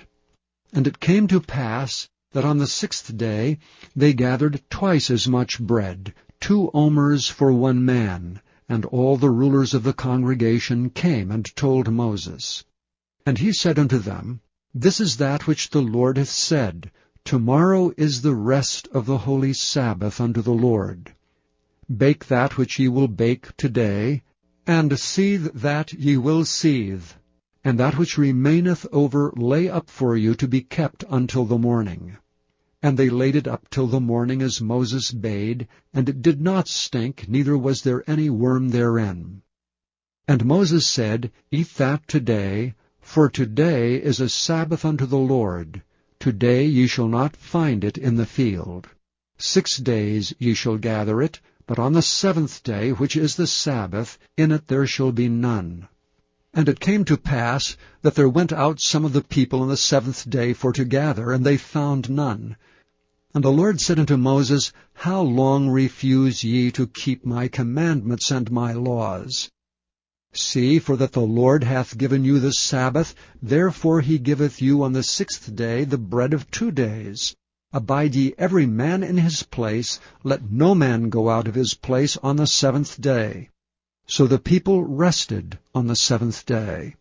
And the house of Israel called the name thereof manna. And it was like coriander seed, white, and the taste of it was like wafers made with honey. And Moses said, This is the thing which the Lord commandeth. Fill an omer of it to be kept for your generations, that they may see the bread wherewith I have fed you in the wilderness, when I brought you forth from the land of Egypt. And Moses said unto Aaron, Take a pot, and put an omer full of manna therein, and lay it up before the Lord, to be kept for your generations. As the Lord commanded Moses, so Aaron laid it up before the testimony to be kept. And the children of Israel did eat manna 40 years, until they came to a land inhabited. They did eat manna until they came into the borders of the land of Canaan. Now an omer is the 10th part of an ephah. Chapter 17. And all the congregation of the children of Israel journeyed from the wilderness of Sin after their journeys, according to the commandment of the Lord, and pitched in Rephidim, and there was no water for the people to drink. Wherefore the people did chide with Moses, and said, Give us water, that we may drink. And Moses said unto them, Why chide ye with me? Wherefore do ye tempt the Lord? And the people thirsted there for water, and the people murmured against Moses, and said, Wherefore is this that thou hast brought us up out of Egypt, to kill us and our children and our cattle with thirst? And Moses cried unto the Lord, saying, What shall I do unto this people? They be almost ready to stone me. And the Lord said unto Moses, Go on before the people, and take with thee of the elders of Israel. And thy rod wherewith thou smotest the river take in thine hand, and go. Behold, I will stand before thee there upon the rock in Horeb, and thou shalt smite the rock, and there shall come water out of it, that the people may drink. And Moses did so in the sight of the elders of Israel. And he called the name of the place Massah and Meribah, because of the chiding of the children of Israel, and because they tempted the Lord, saying, Is the Lord among us or not? Then came Amalek, and fought with Israel and Rephidim. And Moses said unto Joshua, Choose us out men, and go out, fight with Amalek. Tomorrow I will stand on the top of the hill, with the rod of God in mine hand. So Joshua did as Moses had said to him, and fought with Amalek. And Moses, Aaron, and Hur went up to the top of the hill. And it came to pass, when Moses held up his hand, that Israel prevailed. And when he let down his hand, Amalek prevailed. But Moses' hands were heavy. And they took a stone, and put it under him, and he sat thereon, and Aaron and Hur stayed up his hands, the one on the one side, and the other on the other side, and his hands were steady until the going down of the sun. And Joshua discomfited Amalek, and his people with the edge of the sword. And the Lord said unto Moses, Write this for a memorial in a book, and rehearse it in the ears of Joshua. For I will utterly put out the remembrance of Amalek from under heaven. And Moses built an altar, and called the name of it Jehovah Nissi. For he said, Because the Lord hath sworn that the Lord will have war with Amalek from generation to generation. Chapter 18. When Jethro the priest of Midian, Moses' father-in-law, heard of all that God had done for Moses and for Israel his people, and that the Lord had brought Israel out of Egypt, then Jethro, Moses' father-in-law, took Zipporah, Moses' wife, after he had sent her back, and her 2 sons, of which the name of one was Gershom, for he said, I have been an alien in a strange land. And the name of the other was Eleazar, for the God of my father, said he, was mine help, and delivered me from the sword of Pharaoh. And Jethro, Moses' father-in-law, came with his sons and his wife unto Moses into the wilderness, where he encamped at the mount of God. And he said unto Moses, I thy father-in-law Jethro am come unto thee, and thy wife and her 2 sons with her. And Moses went out to meet his father-in-law, and did obeisance and kissed him, and they asked each other of their welfare, and they came into the tent. And Moses told his father-in-law all that the Lord had done unto Pharaoh, and to the Egyptians for Israel's sake, and all the travail that had come upon them by the way, and how the Lord delivered them. And Jethro rejoiced for all the goodness which the Lord had done to Israel, whom he had delivered out of the hand of the Egyptians. And Jethro said, Blessed be the Lord, who hath delivered you out of the hand of the Egyptians, and out of the hand of Pharaoh, who hath delivered the people from under the hand of the Egyptians. Now I know that the Lord is greater than all gods, for in the thing wherein they dwelt proudly he was above them. And Jethro Moses' father-in-law took a burnt offering and sacrifices for God. And Aaron came, and all the elders of Israel, to eat bread with Moses' father-in-law before God. And it came to pass on the morrow that Moses sat to judge the people, and the people stood by Moses from morning unto the evening. And when Moses' father-in-law saw all that he did to the people, he said, What is this thing that thou doest to the people? Why sittest thou thyself alone, and all the people stand by thee from morning unto even? And Moses said unto his father-in-law, Because the people come unto me to inquire of God. When they have a matter, they come unto me, and I judge between one and another, and I do make them know the statutes of God and his laws. And Moses' father-in-law said unto him, The thing that thou doest is not good. Thou wilt surely wear away, both thou and this people that is with thee, for this thing is too heavy for thee. Thou art not able to perform it thyself alone. Hearken now unto my voice, I will give thee counsel, and God shall be with thee. Be thou for the people to Godward, that thou mayest bring the causes unto God. And thou shalt teach them ordinances and laws, and shalt show them the way wherein they must walk, and the work that they must do. Moreover, thou shalt provide out of all the people able men, such as fear God, men of truth, hating covetousness, and place such over them to be rulers of thousands, and rulers of hundreds, rulers of 50s, and rulers of 10s.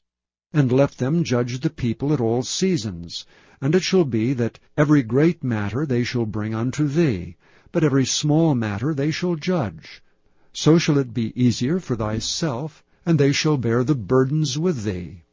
If thou shalt do this thing, and God command thee so, then thou shalt be able to endure, and all this people shall also go to their place in peace. So Moses hearkened to the voice of his father-in-law, and did all that he had said. And Moses chose able men out of all Israel, and made them heads over the people, rulers of thousands, rulers of hundreds, rulers of 50s, and rulers of 10s. And they judged the people at all seasons. The hard causes they brought unto Moses, but every small matter they judged themselves. And Moses let his father-in-law depart, and he went his way into his own land. Chapter 19. In the 3rd month, when the children of Israel were gone forth out of the land of Egypt, the same day came they into the wilderness of Sinai.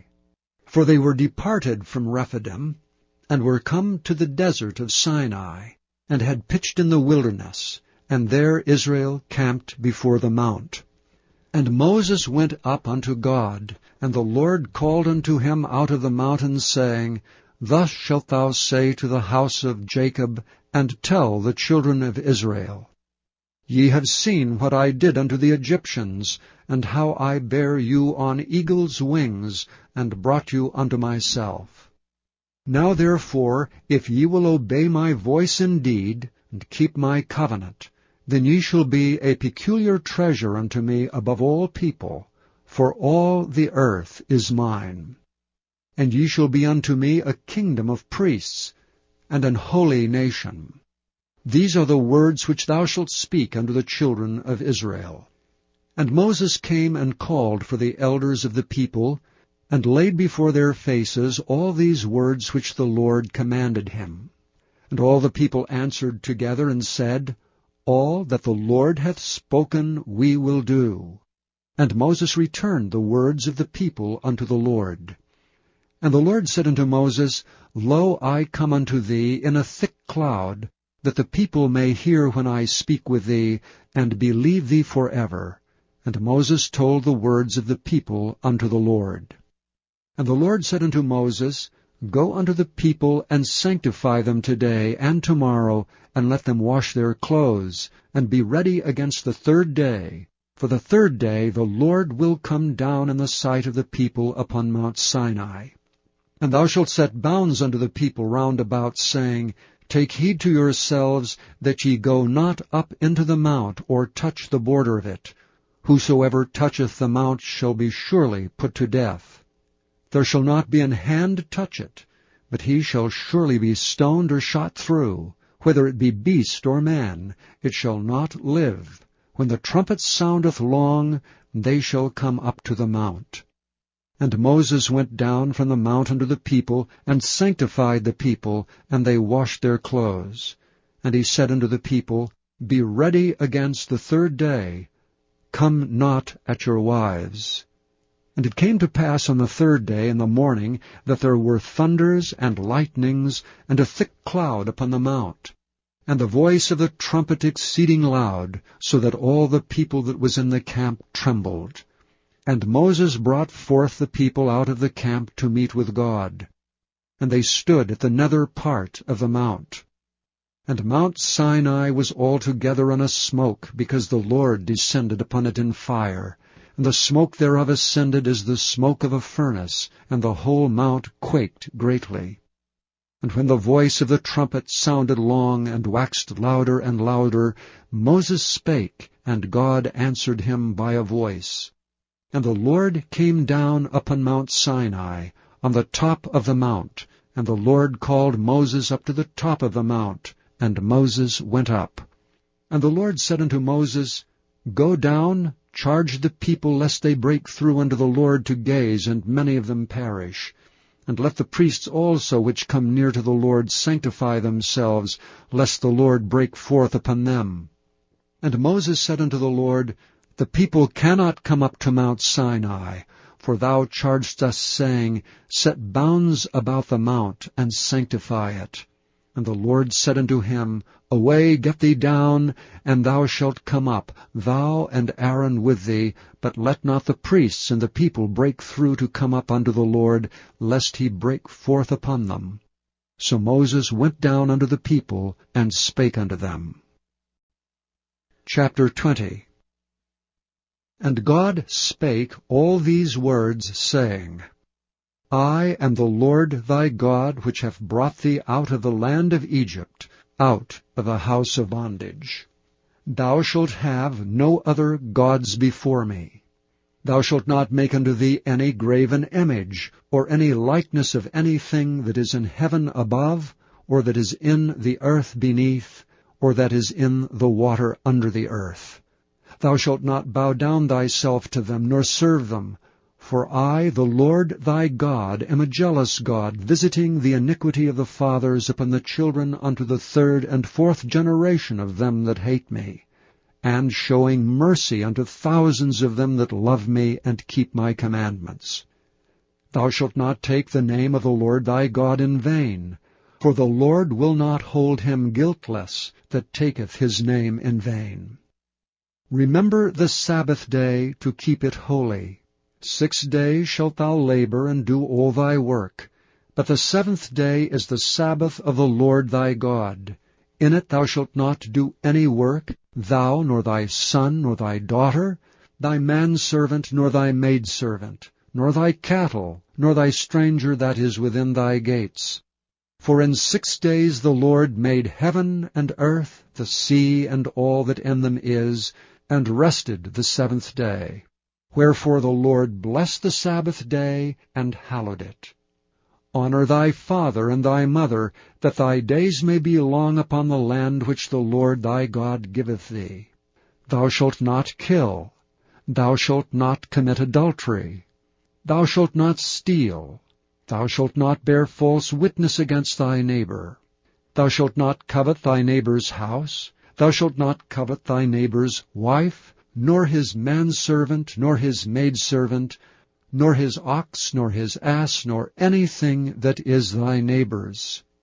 And all the people saw the thunderings and the lightnings, and the noise of the trumpet, and the mountain smoking. And when the people saw it, they removed and stood afar off. And they said unto Moses, Speak thou with us, and we will hear, but let not God speak with us, lest we die. And Moses said unto the people, Fear not, for God is come to prove you, and that his fear may be before your faces, that ye sin not. And the people stood afar off, and Moses drew near unto the thick darkness where God was. And the Lord said unto Moses, Thus thou shalt say unto the children of Israel, Ye have seen that I have talked with you from heaven. Ye shall not make with me gods of silver, neither shall ye make unto you gods of gold. An altar of earth thou shalt make unto me, and shalt sacrifice thereon thy burnt offerings and thy peace offerings, thy sheep and thine oxen. And all places where I record my name, I will come unto thee, and I will bless thee. And if thou wilt make me an altar of stone, thou shalt not build it of hewn stone. For if thou lift up thy tool upon it, thou hast polluted it. Neither shalt thou go up by steps unto mine altar, that thy nakedness be not discovered thereon. Chapter 21. Now these are the judgments which thou shalt set before them. If thou buy an Hebrew servant, 6 years he shall serve, and in the 7th he shall go out free for nothing. If he came in by himself, he shall go out by himself. If he were married, then his wife shall go out with him. If his master have given him a wife, and she have borne him sons or daughters, the wife and her children shall be her master's, and he shall go out by himself. And if thy servant shall plainly say, I love my master, my wife, and my children, I will not go out free, then his master shall bring him unto the judges. He shall also bring him to the door, or unto the doorpost, and his master shall bore his ear through with an awl, and he shall serve him forever. And if a man sell his daughter to be a maidservant, she shall not go out as the men's servants do. If she please not her master, who hath betrothed her to himself, then shall he let her be redeemed. To sell her unto a strange nation he shall have no power, seeing he hath dealt deceitfully with her. And if he hath betrothed her unto his son, he shall deal with her after the manner of daughters. If he take him another wife, her food, her raiment, and her duty of marriage shall he not diminish. And if he do not these 3 things unto her, then shall she go out free without money. He that smiteth a man, so that he die, shall be surely put to death. And if a man lie not in wait, but God deliver him into his hand, then I will appoint thee a place whither he shall flee. But if a man come presumptuously upon his neighbor, to slay him with guile, thou shalt take him from thine altar that he may die. He that smiteth his father or his mother shall be surely put to death. He that stealeth a man and selleth him, or if he be found in his hand, he shall surely be put to death. And he that curseth his father or his mother shall surely be put to death. And if men strive together, and one smite another with a stone, or with his fist, and he die not, but keepeth his bed, if he rise again, and walk abroad upon his staff, then shall he that smote him be quit.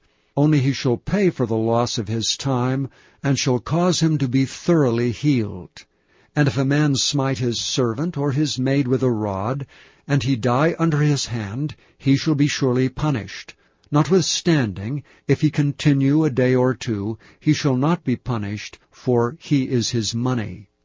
If men strive and hurt a woman with child, so that her fruit depart from her, and yet no mischief follow, he shall be surely punished according as the woman's husband will lay upon him, and he shall pay as the judges determine.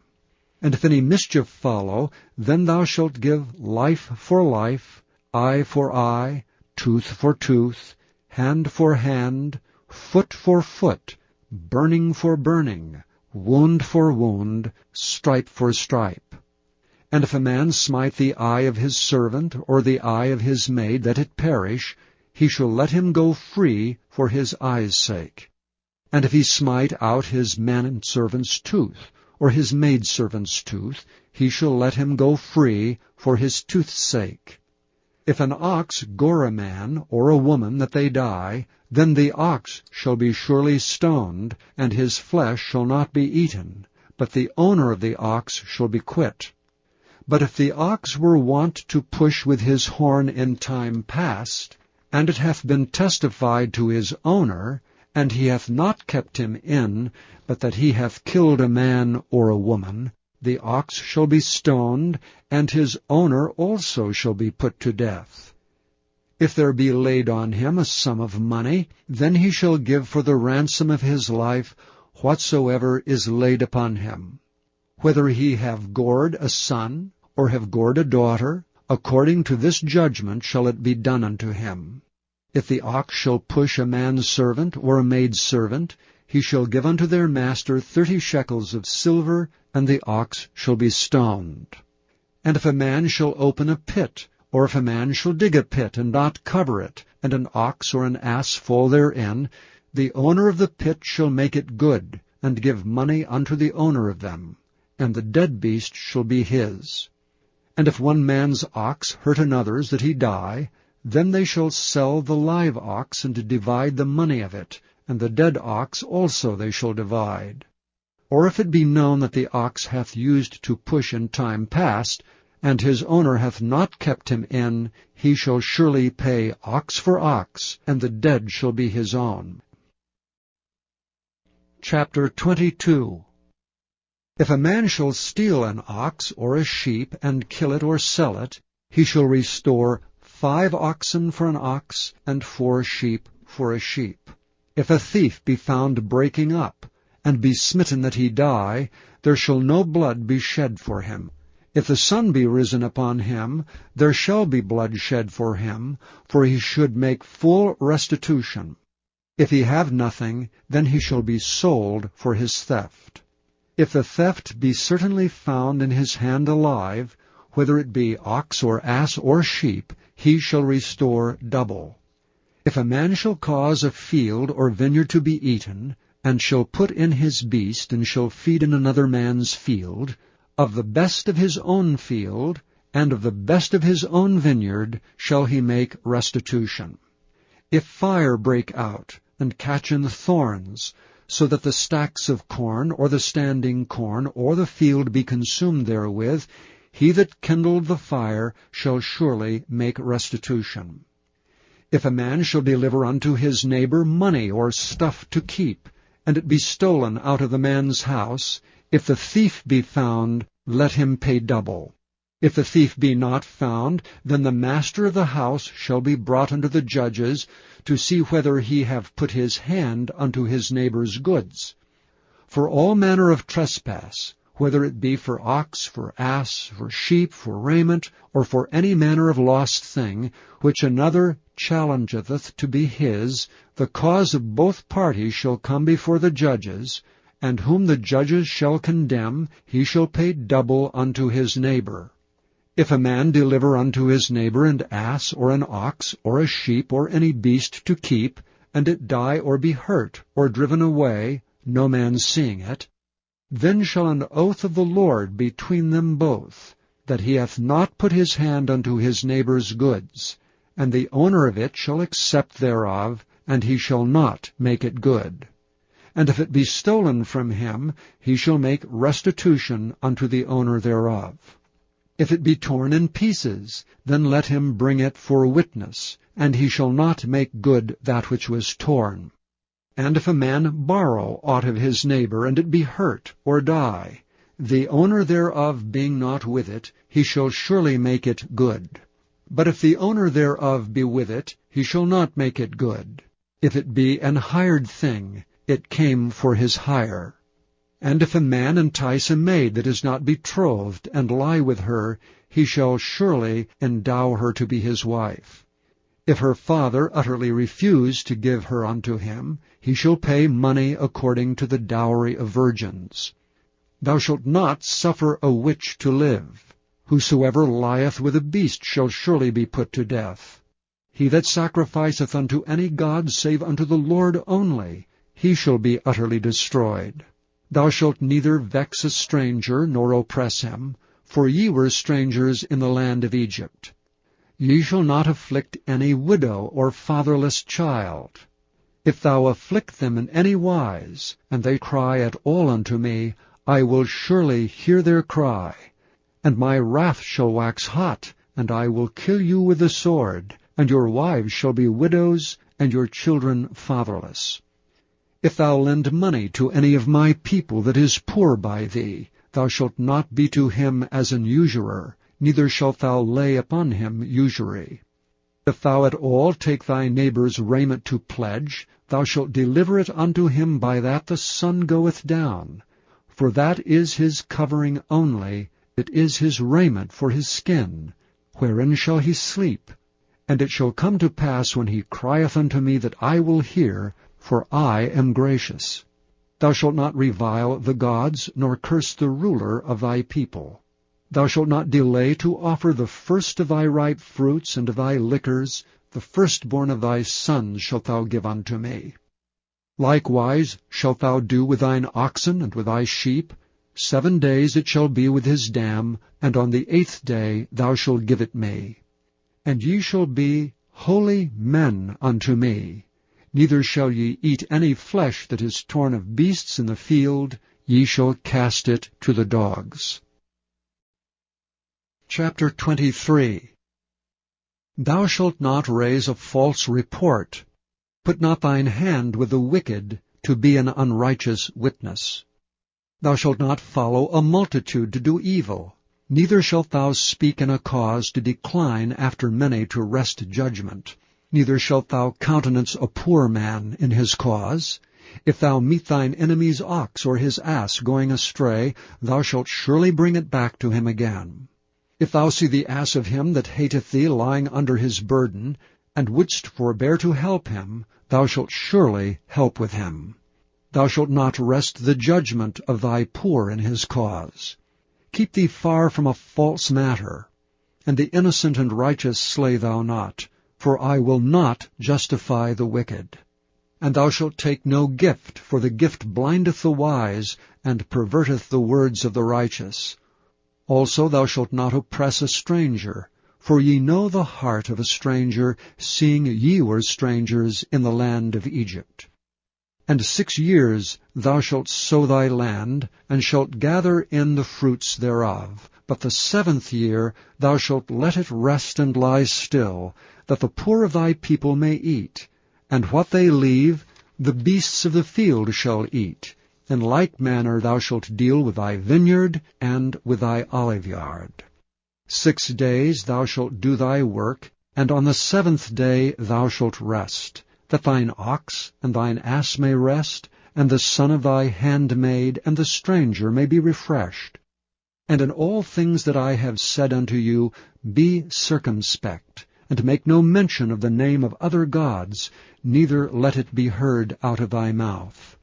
3 times thou shalt keep a feast unto me in the year. Thou shalt keep the feast of unleavened bread.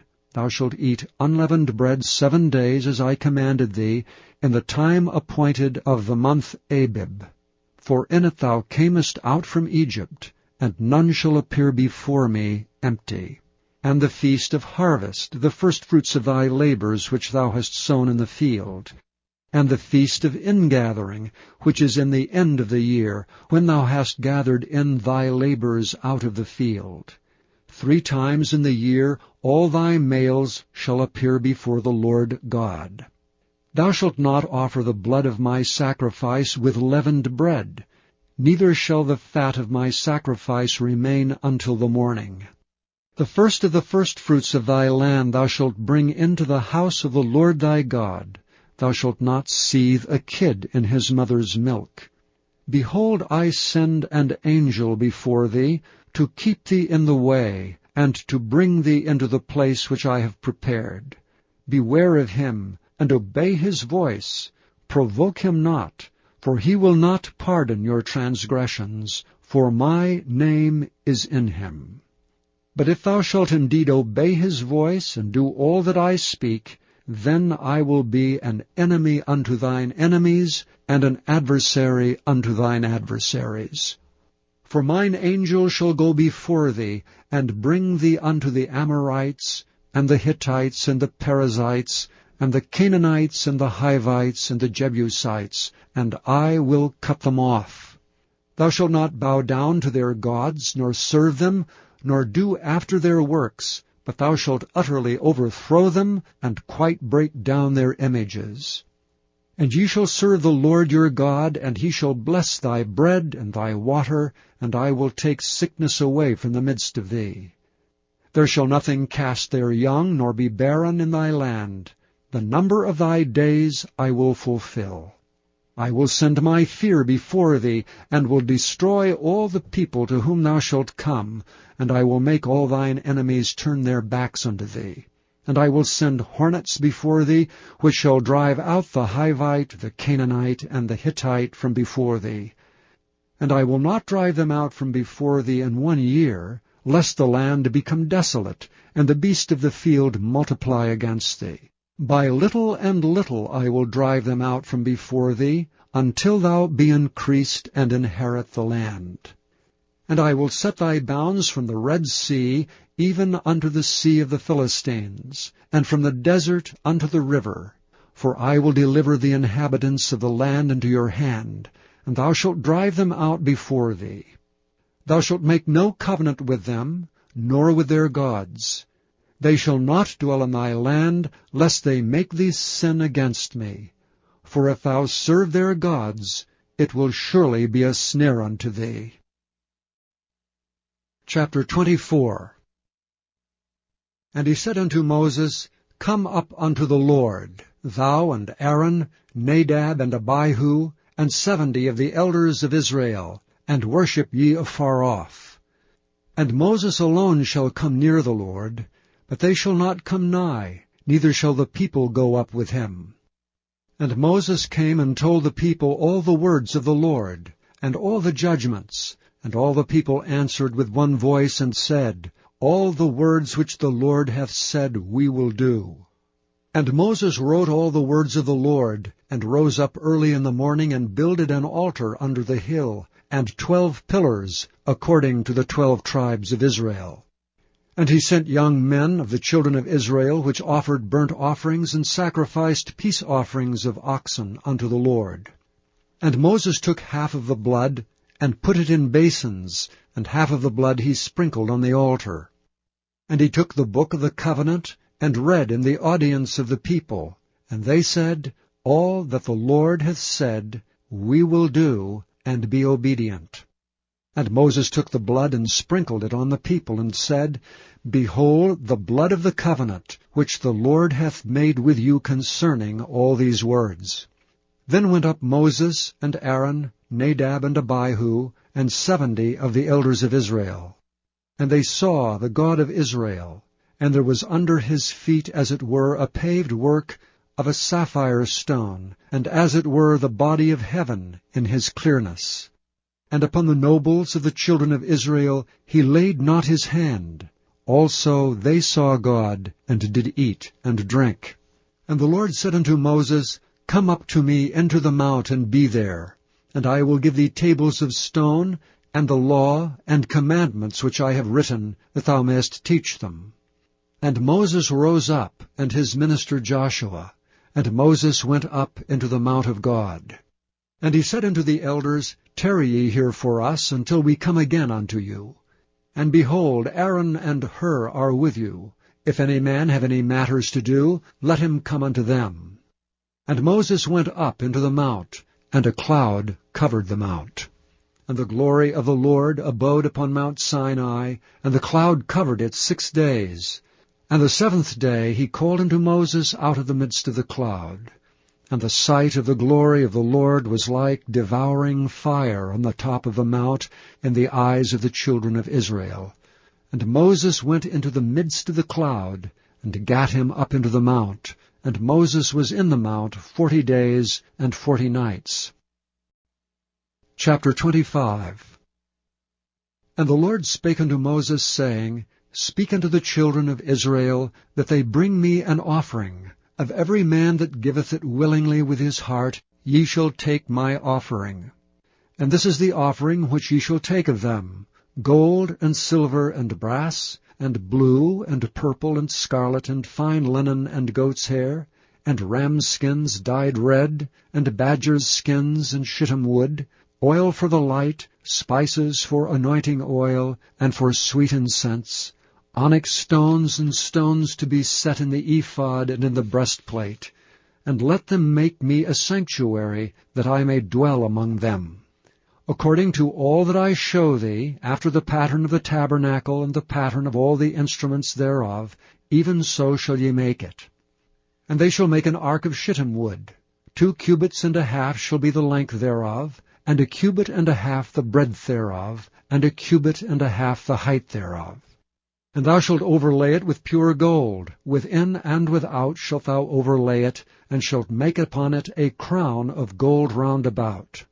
And thou shalt cast 4 rings of gold for it, and put them in the 4 corners thereof. And 2 rings shall be in the one side of it, and 2 rings in the other side of it. And thou shalt make staves of shittim wood, and overlay them with gold. And thou shalt put the staves into the rings by the sides of the ark, that the ark may be borne with them. The staves shall be in the rings of the ark, they shall not be taken from it. And thou shalt put into the ark the testimony which I shall give thee. And thou shalt make a mercy seat of pure gold. 2 cubits and a half shall be the length thereof, and 1 cubit and a half the breadth thereof. And thou shalt make 2 cherubims of gold, of beaten work shalt thou make them, in the 2 ends of the mercy seat. And make 1 cherub on the one end, and the other cherub on the other end, even of the mercy seat shall ye make the cherubims on the 2 ends thereof. And the cherubim shall stretch forth their wings on high, covering the mercy seat with their wings, and their faces shall look one to another. Toward the mercy seat shall the faces of the cherubims be. And thou shalt put the mercy seat above upon the ark, and in the ark thou shalt put the testimony that I shall give thee. And there I will meet with thee, and I will commune with thee from above the mercy seat, from between the 2 cherubims which are upon the ark of the testimony, of all things which I will give thee in commandment unto the children of Israel. Thou shalt also make a table of shittim wood. 2 cubits shall be the length thereof, and 1 cubit the breadth thereof, and 1 cubit and a half the height thereof. And thou shalt overlay it with pure gold, and make thereto a crown of gold round about. And thou shalt make unto it a border of an hand breadth round about, and thou shalt make a golden crown to the border thereof round about. And thou shalt make for it 4 rings of gold, and put the rings in the 4 corners that are on the 4 feet thereof. Over against the border shall the rings be for places of the staves to bear the table. And thou shalt make the staves of shittim wood, and overlay them with gold, that the table may be borne with them. And thou shalt make the dishes thereof, and spoons thereof, and covers thereof, and bowls thereof to cover withal. Of pure gold shalt thou make them. And thou shalt set upon the table showbread before me alway. And thou shalt make a candlestick of pure gold. Of beaten work shall the candlestick be made. His shaft and his branches, his bowls, his knops and his flowers shall be the same. And 6 branches shall come out of the sides of it, 3 branches of the candlestick out of the one side, and 3 branches of the candlestick out of the other side. 3 bowls made like unto almonds, with a knop and a flower in one branch, and 3 bowls made like almonds in the other branch, with a knop and a flower. So in the 6 branches that come out of the candlestick. And in the candlestick shall be 4 bowls made like unto almonds, with their knops and their flowers. And there shall be a knop under 2 branches of the same, and a knop under 2 branches of the same, and a knop under 2 branches of the same, according to the 6 branches that proceed out of the candlestick. Their knops and their branches shall be of the same. All it shall be 1 beaten work of pure gold. And thou shalt make the 7 lamps thereof, and they shall light the lamps thereof, that they may give light over against it. And the tongs thereof, and the snuff dishes thereof shall be of pure gold. Of a talent of pure gold shall he make it, with all these vessels. And look that thou make them after their pattern, which was showed thee in the mount. Chapter 26. Moreover thou shalt make the tabernacle with 10 curtains of fine twined linen, and blue, and purple, and scarlet, with cherubims of cunning work shalt thou make them. The length of one curtain shall be 28 cubits, and the breadth of one curtain 4 cubits, and every one of the curtains shall have one measure. The 5 curtains shall be coupled together one to another, and other 5 curtains shall be coupled one to another. And thou shalt make loops of blue upon the edge of the one curtain from the selvage in the coupling, and likewise shalt thou make in the uttermost edge of another curtain in the coupling of the second. 50 loops shalt thou make in the one curtain, and 50 loops shalt thou make in the edge of the curtain that is in the coupling of the second, that the loops may take hold one of another. And thou shalt make 50 taches of gold, and couple the curtains together with the taches, and it shall be one tabernacle. And thou shalt make curtains of goat's hair to be a covering upon the tabernacle. 11 curtains shalt thou make. The length of one curtain shall be 30 cubits, and the breadth of one curtain 4 cubits, and the 11 curtains shall be all of one measure. And thou shalt couple 5 curtains by themselves, and 6 curtains by themselves, and shalt double the 6th curtain in the forefront of the tabernacle. And thou shalt make 50 loops on the edge of the one curtain that is outmost in the coupling, and 50 loops in the edge of the curtain which coupleth the second. And thou shalt make 50 taches of brass, and put the taches into the loops, and couple the tent together, that it may be one. And the remnant that remaineth of the curtains of the tent, the half curtain that remaineth shall hang over the backside of the tabernacle. And a cubit on the one side, and a cubit on the other side of that which remaineth in the length of the curtains of the tent, it shall hang over the sides of the tabernacle on this side and on that side to cover it. And thou shalt make a covering for the tent of ram skins dyed red, and a covering above of badgers' skins. And thou shalt make boards for the tabernacle of shittim wood standing up. 10 cubits shall be the length of a board, and a cubit and a half shall be the breadth of one board. 2 tenons shall there be in one board, set in order one against another. Thus shalt thou make for all the boards of the tabernacle. And thou shalt make the boards for the tabernacle, 20 boards on the south side southward. And thou shalt make 40 sockets of silver under the 20 boards, 2 sockets under one board for his 2 tenons, and 2 sockets under another board for his 2 tenons. And for the second side of the tabernacle, on the north side, there shall be 20 boards. And there 40 sockets of silver, 2 sockets under one board, and 2 sockets under another board. And for the sides of the tabernacle westward thou shalt make 6 boards, and 2 boards shalt thou make for the corners of the tabernacle in the 2 sides.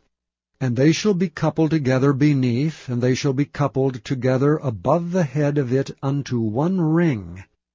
Thus shall it be for them both. They shall be for the 2 corners. And they shall be 8 boards, and their sockets of silver, 16 sockets, 2 sockets under one board, and 2 sockets under another board. And thou shalt make bars of shittim wood, 5 for the boards of one side of the tabernacle, and 5 bars for the boards of the other side of the tabernacle, and 5 bars for the boards of the side of the tabernacle, for the 2 sides westward. And the middle bar in the midst of the boards shall reach from end to end. And thou shalt overlay the boards with gold, and make there rings of gold for places for the bars. And thou shalt overlay the bars with gold. And thou shalt rear up the tabernacle according to the fashion thereof which was showed thee in the mount. And thou shalt make a veil of blue and purple and scarlet and fine twined linen of cunning work, with cherubims shall it be made. And thou shalt hang it upon 4 pillars of shittim wood overlaid with gold. Their hooks shall be of gold upon the 4 sockets of silver. And thou shalt hang up the veil under the taches, that thou mayest bring in thither within the veil the ark of the testimony, and the veil shall divide unto you between the holy place and the most holy. And thou shalt put the mercy seat upon the ark of the testimony in the most holy place. And thou shalt set the table without the veil, and the candlestick over against the table on the side of the tabernacle toward the south. And thou shalt put the table on the north side. And thou shalt make an hanging for the door of the tent, of blue and purple and scarlet and fine twined linen, wrought with needlework. And thou shalt make for the hanging 5 pillars of shittim wood, and overlay them with gold. And their hooks shall be of gold, and thou shalt cast 5 sockets of brass for them. Chapter 27. And thou shalt make an altar of shittim wood, 5 cubits long and 5 cubits broad. The altar shall be 4 square, and the height thereof shall be 3 cubits. And thou shalt make the horns of it upon the 4 corners thereof. His horns shall be of the same, and thou shalt overlay it with brass. And thou shalt make his pans to receive his ashes, and his shovels, and his basins, and his fleshhooks, and his firepans. All the vessels thereof thou shalt make of brass. And thou shalt make for it a grate of network of brass. And upon the net shalt thou make 4 brazen rings in the 4 corners thereof. And thou shalt put it under the compass of the altar beneath, that the net may be even to the midst of the altar. And thou shalt make staves for the altar, staves of shittim wood, and overlay them with brass. And the stave shall be put into the rings, and the stave shall be upon the 2 sides of the altar to bear it. Hollow with boards shalt thou make it, as it was showed thee in the mount, so shall they make it. And thou shalt make the court of the tabernacle. For the south side southward there shall be hangings for the court of fine twined linen of 100 cubits long for one side. And the 20 pillars thereof and their 20 sockets shall be of brass. The hooks of the pillars and their fillets shall be of silver. And likewise for the north side in length there shall be hangings of 100 cubits long, and his 20 pillars and their 20 sockets of brass. The hooks of the pillars and their fillets of silver. And for the breadth of the court on the west side shall be hangings of 50 cubits, their pillars 10, and their sockets 10. And the breadth of the court on the east side eastward shall be 50 cubits. The hangings of one side of the gate shall be 15 cubits, their pillars 3, and their sockets 3. And on the other side shall be hangings 15 cubits, their pillars 3, and their sockets 3. And for the gate of the court shall be an hanging of 20 cubits of blue and purple and scarlet, and fine twined linen, wrought with needlework, and their pillars shall be 4, and their sockets 4. All the pillars round about the court shall be filleted with silver, their hooks shall be of silver, and their sockets of brass. The length of the court shall be 100 cubits, and the breadth 50 everywhere, and the height 5 cubits of fine twined linen, and their sockets of brass. All the vessels of the tabernacle, and all the service thereof, and all the pins thereof, and all the pins of the court shall be of brass. And thou shalt command the children of Israel that they bring thee pure oil olive beaten for the light, to cause the lamp to burn always. In the tabernacle of the congregation without the veil, which is before the testimony, Aaron and his sons shall order it from evening to morning before the Lord. It shall be a statute forever unto their generations on the behalf of the children of Israel. Chapter 28. And take thou unto thee Aaron thy brother, and his sons with him, from among the children of Israel, that he may minister unto me in the priest's office, even Aaron, Nadab, and Abihu, Eleazar, and Ithamar, Aaron's sons. And thou shalt make holy garments for Aaron thy brother, for glory and for beauty. And thou shalt speak unto all that are wise-hearted, whom I have filled with the spirit of wisdom, that they may make Aaron's garments to consecrate him, that he may minister unto me in the priest's office. And these are the garments which they shall make: a breastplate, and an ephod, and a robe, and a broidered coat, a mitre, and a girdle. And they shall make holy garments for Aaron thy brother and his sons, that he may minister unto me in the priest's office. And they shall take gold, and blue, and purple, and scarlet, and fine linen. And they shall make the ephod of gold, of blue, and of purple, of scarlet, and fine twined linen with cunning work. It shall have 2 shoulder pieces thereof, joined at the edges thereof, and so it shall be joined together. And the curious girdle of the ephod which is upon it shall be of the same, according to the work thereof, even of gold, of blue, and purple, and scarlet, and fine twined linen. And thou shalt take 2 onyx stones, and grave on them the names of the children of Israel, 6 of their names on one stone, and the other 6 names of the rest on the other stone, according to their birth. With the work of an engraver in stone, like the engravings of a signet, shalt thou engrave the 2 stones with the names of the children of Israel. Thou shalt make them to be set in ouches of gold.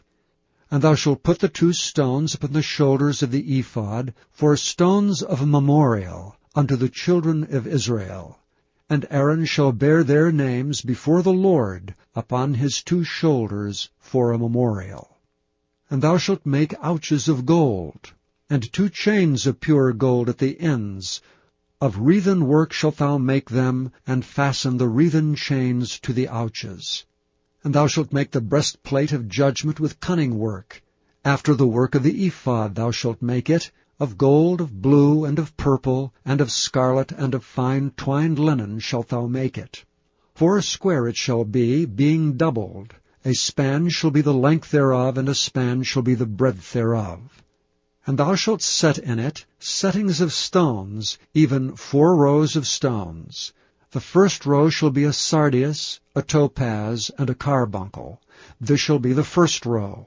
And the second row shall be an emerald, a sapphire, and a diamond.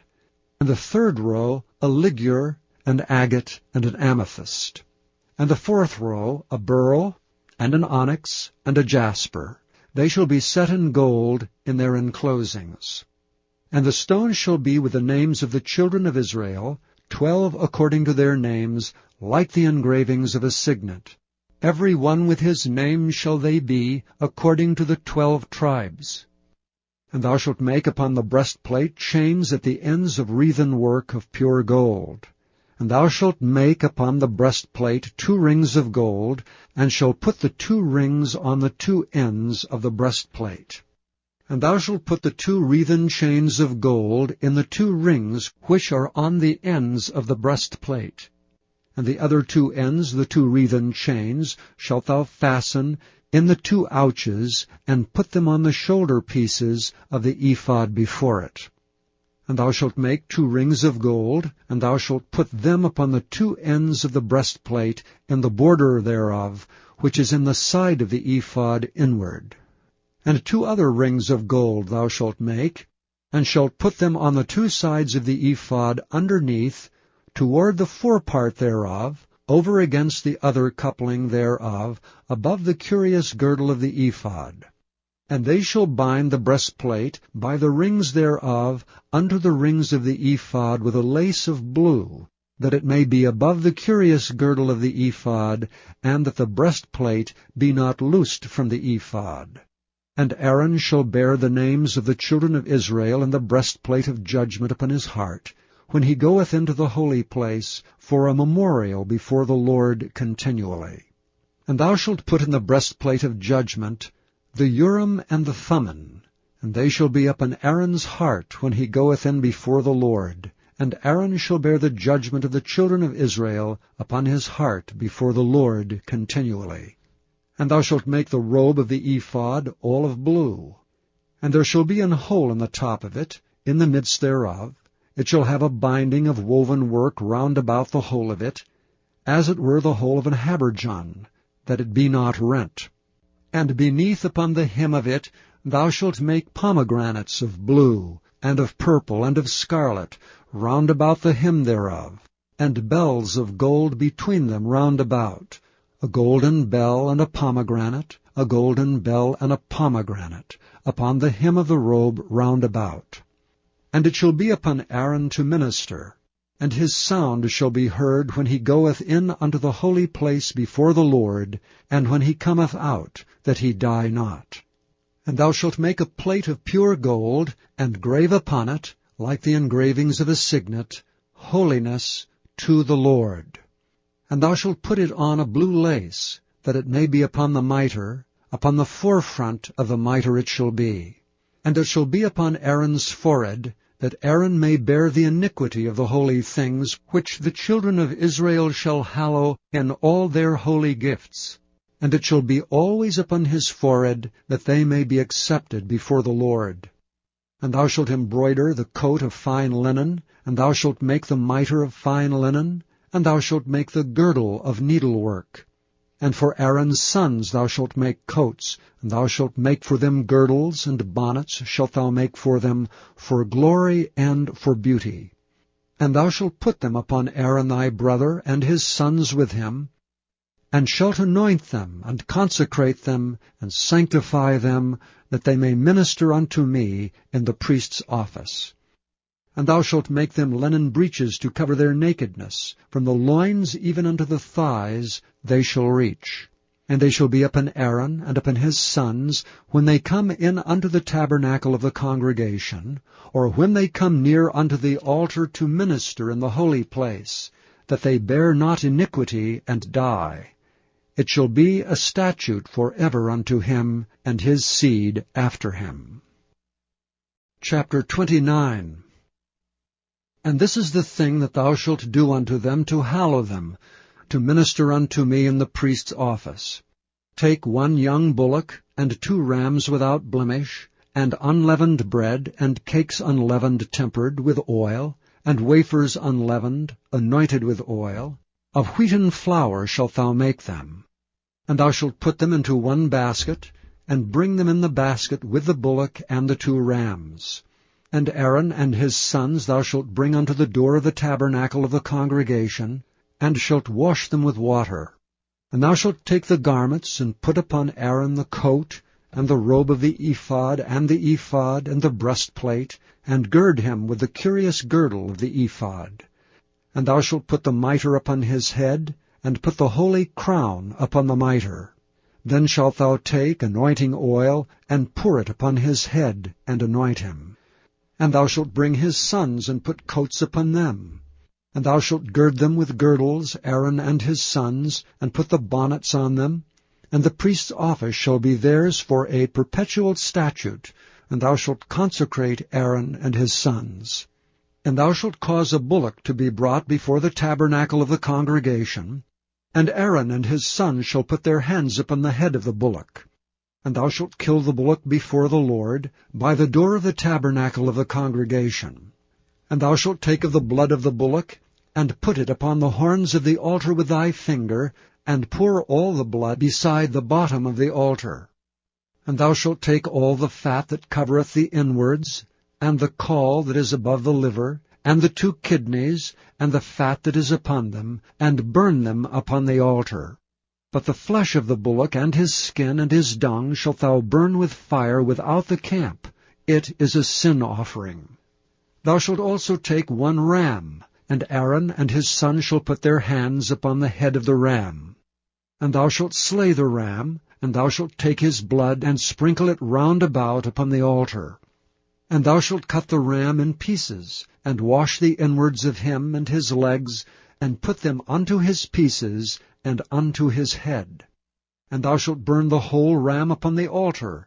It is a burnt offering unto the Lord. It is a sweet savour, and offering made by fire unto the Lord.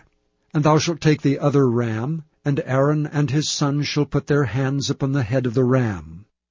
Then shalt thou kill the ram, and take of his blood, and put it upon the tip of the right ear of Aaron, and upon the tip of the right ear of his sons, and upon the thumb of their right hand, and upon the great toe of their right foot, and sprinkle the blood upon the altar round about. And thou shalt take of the blood that is upon the altar, and of the anointing oil, and sprinkle it upon Aaron, and upon his garments, and upon his sons, and upon the garments of his sons with him. And he shall be hallowed, and his garments, and his sons' garments with him. Also thou shalt take of the ram the fat, and the rump, and the fat that covereth the inwards, and the caul above the liver, and the 2 kidneys, and the fat that is upon them, and the right shoulder, for it is a ram of consecration, and 1 loaf of bread, and 1 cake of oiled bread, and 1 wafer out of the basket of the unleavened bread that is before the Lord. And thou shalt put all in the hands of Aaron, and in the hands of his sons, and shalt wave them for a wave offering before the Lord. And thou shalt receive them of their hands, and burn them upon the altar for a burnt offering, for a sweet savour before the Lord. It is an offering made by fire unto the Lord. And thou shalt take the breast of the ram of Aaron's consecration, and wave it for a wave offering before the Lord, and it shall be thy part. And thou shalt sanctify the breast of the wave offering, and the shoulder of the heave offering, which is waved, and which is heaved up, of the ram of the consecration, even of that which is for Aaron, and of that which is for his sons. And it shall be Aaron's and his sons by a statute forever from the children of Israel. For it is an heave offering, and it shall be an heave offering from the children of Israel of the sacrifice of their peace offerings, even their heave offering unto the Lord. And the holy garments of Aaron shall be his sons after him, to be anointed therein, and to be consecrated in them. And that son that is priest in his stead shall put them on 7 days, when he cometh into the tabernacle of the congregation, to minister in the holy place. And thou shalt take the ram of the consecration, and seethe his flesh in the holy place. And Aaron and his sons shall eat the flesh of the ram, and the bread that is in the basket by the door of the tabernacle of the congregation. And they shall eat those things wherewith the atonement was made, to consecrate and to sanctify them. But a stranger shall not eat thereof, because they are holy. And if aught of the flesh of the consecrations, or of the bread remain unto the morning, then thou shalt burn the remainder with fire. It shall not be eaten, because it is holy. And thus shalt thou do unto Aaron, and to his sons, according to all things which I have commanded thee. 7 days shalt thou consecrate them. And thou shalt offer every day a bullock for a sin offering for atonement. And thou shalt cleanse the altar, when thou hast made an atonement for it, and thou shalt anoint it to sanctify it. 7 days thou shalt make an atonement for the altar, and sanctify it, and it shall be an altar most holy. Whatsoever toucheth the altar shall be holy. Now this is that which thou shalt offer upon the altar, 2 lambs of the first year, day by day, continually. The 1 lamb thou shalt offer in the morning, and the other lamb thou shalt offer at even. And with the 1 lamb 1/10 deal of flour mingled with the 4th part of an hin of beaten oil, and the 4th part of an hin of wine for a drink offering. And the other lamb thou shalt offer at even, and shalt do thereto according to the meat offering of the morning, and according to the drink offering thereof, for a sweet savour, and offering made by fire unto the Lord. There shall be a continual burnt offering throughout your generations at the door of the tabernacle of the congregation before the Lord, where I will meet you to speak there unto thee.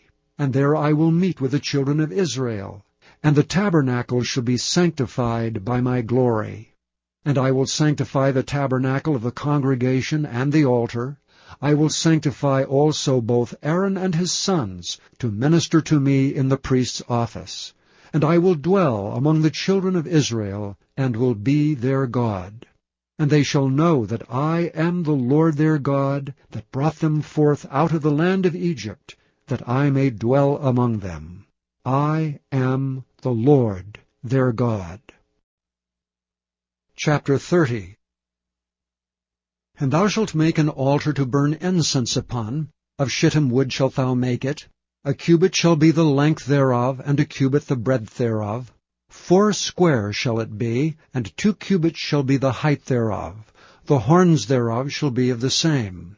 And thou shalt overlay it with pure gold, the top thereof, and the sides thereof round about, and the horns thereof. And thou shalt make unto it a crown of gold round about. And 2 golden rings shalt thou make to it under the crown of it. By the 2 corners thereof, upon the 2 sides of it shalt thou make it, and they shall be for places for the staves to bear it withal. And thou shalt make the staves of shittim wood, and overlay them with gold. And thou shalt put it before the veil, that is by the ark of the testimony, before the mercy seat that is over the testimony, where I will meet with thee. And Aaron shall burn thereon sweet incense every morning. When he dresseth the lamps, he shall burn incense upon it. And when Aaron lighteth the lamps at even, he shall burn incense upon it, a perpetual incense before the Lord throughout your generations. Ye shall offer no strange incense thereon, nor burnt sacrifice, nor meat offering, neither shall ye pour drink offering thereon. And Aaron shall make an atonement upon the horns of it once in a year with the blood of the sin offering of atonements. Once in the year shall he make atonement upon it throughout your generations. It is most holy unto the Lord. And the Lord spake unto Moses, saying, When thou takest the sum of the children of Israel after their number, then shall they give every man a ransom for his soul unto the Lord, when thou numberest them, that there be no plague among them when thou numberest them. This they shall give every one that passeth among them that are numbered, half a shekel after the shekel of the sanctuary, a shekel is 20 gerahs, and half shekel shall be the offering of the Lord. Every one that passeth among them that are numbered from 20 years old and above shall give an offering unto the Lord.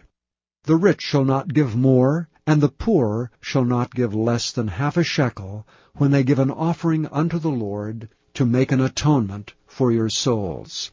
And thou shalt take the atonement money of the children of Israel, and shalt appoint it for the service of the tabernacle of the congregation, that it may be a memorial unto the children of Israel before the Lord, to make an atonement for your souls.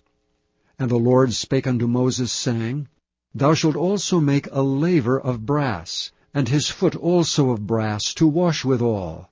And thou shalt put it between the tabernacle of the congregation and the altar, and thou shalt put water therein. For Aaron and his sons shall wash their hands and their feet thereat. When they go into the tabernacle of the congregation, they shall wash with water, that they die not, or when they come near to the altar to minister to burn offering made by fire unto the Lord. So they shall wash their hands and their feet, that they die not. And it shall be a statute forever to them, even to him and to his seed throughout their generations. Moreover the Lord spake unto Moses, saying, Take thou also unto thee principal spices of pure myrrh, 500 shekels, and of sweet cinnamon half so much, even 250 shekels, and of sweet calamus 250 shekels, and of cassia 500 shekels, after the shekel of the sanctuary, and of oil olive an hin. And thou shalt make it an oil of holy ointment, an ointment compound, after the art of the apothecary. It shall be an holy anointing oil. And thou shalt anoint the tabernacle of the congregation therewith, and the ark of the testimony, and the table and all his vessels, and the candlestick and his vessels, and the altar of incense, and the altar of burnt offering with all his vessels, and the laver and his foot. And thou shalt sanctify them, that they may be most holy. Whatsoever toucheth them shall be holy. And thou shalt anoint Aaron and his sons, and consecrate them, that they may minister unto me in the priest's office. And thou shalt speak unto the children of Israel, saying, This shall be an holy anointing oil unto me throughout your generations. Upon man's flesh shall it not be poured, neither shall ye make any other like it, after the composition of it. It is holy, and it shall be holy unto you. Whosoever compoundeth any like it, or whosoever putteth any of it upon a stranger, shall even be cut off from his people. And the Lord said unto Moses, Take unto thee sweet spices, stacte, and onycha, and galbanum, these sweet spices with pure frankincense. Of each shall there be a like weight. Thou shalt make it a perfume, a confection after the art of the apothecary, tempered together, pure and holy. Thou shalt beat some of it very small, and put of it before the testimony in the tabernacle of the congregation, where I will meet with thee. It shall be unto you most holy. And as for the perfume which thou shalt make, ye shall not make to yourselves according to the composition thereof. It shall be unto thee holy for the Lord. Whosoever shall make like unto that, to smell thereto, shall even be cut off from his people. Chapter 31. And the Lord spake unto Moses, saying, See, I have called by name Bezaleel the son of Uri, the son of Hur of the tribe of Judah, and I have filled him with the Spirit of God, in wisdom and in understanding, and in knowledge and in all manner of workmanship, to devise cunning works, to work in gold, and in silver, and in brass, and in cutting of stones, to set them, and in carving of timber, to work in all manner of workmanship. And I, behold, I have given with him Aholiab, the son of Ahisamach of the tribe of Dan. And in the hearts of all that are wise-hearted I have put wisdom, that they may make all that I have commanded thee, the tabernacle of the congregation, and the ark of the testimony, and the mercy seat that is thereupon, and all the furniture of the tabernacle, and the table and his furniture, and the pure candlestick with all his furniture, and the altar of incense, and the altar of burnt offering with all his furniture, and the laver and his foot, and the cloths of service, and the holy garments for Aaron and the priest, and the garments of his sons to minister in the priest's office, and the anointing oil, and sweet incense for the holy place. According to all that I have commanded thee shall they do. And the Lord spake unto Moses, saying, Speak thou also unto the children of Israel, saying, Verily my Sabbaths ye shall keep. For it is a sign between me and you throughout your generations, that ye may know that I am the Lord that doth sanctify you. Ye shall keep the Sabbath therefore, for it is holy unto you. Every one that defileth it shall surely be put to death. For whosoever doeth any work therein, that soul shall be cut off from among his people. 6 days may work be done, but in the 7th is the Sabbath of rest, holy to the Lord. Whosoever doeth any work in the Sabbath day, he shall surely be put to death.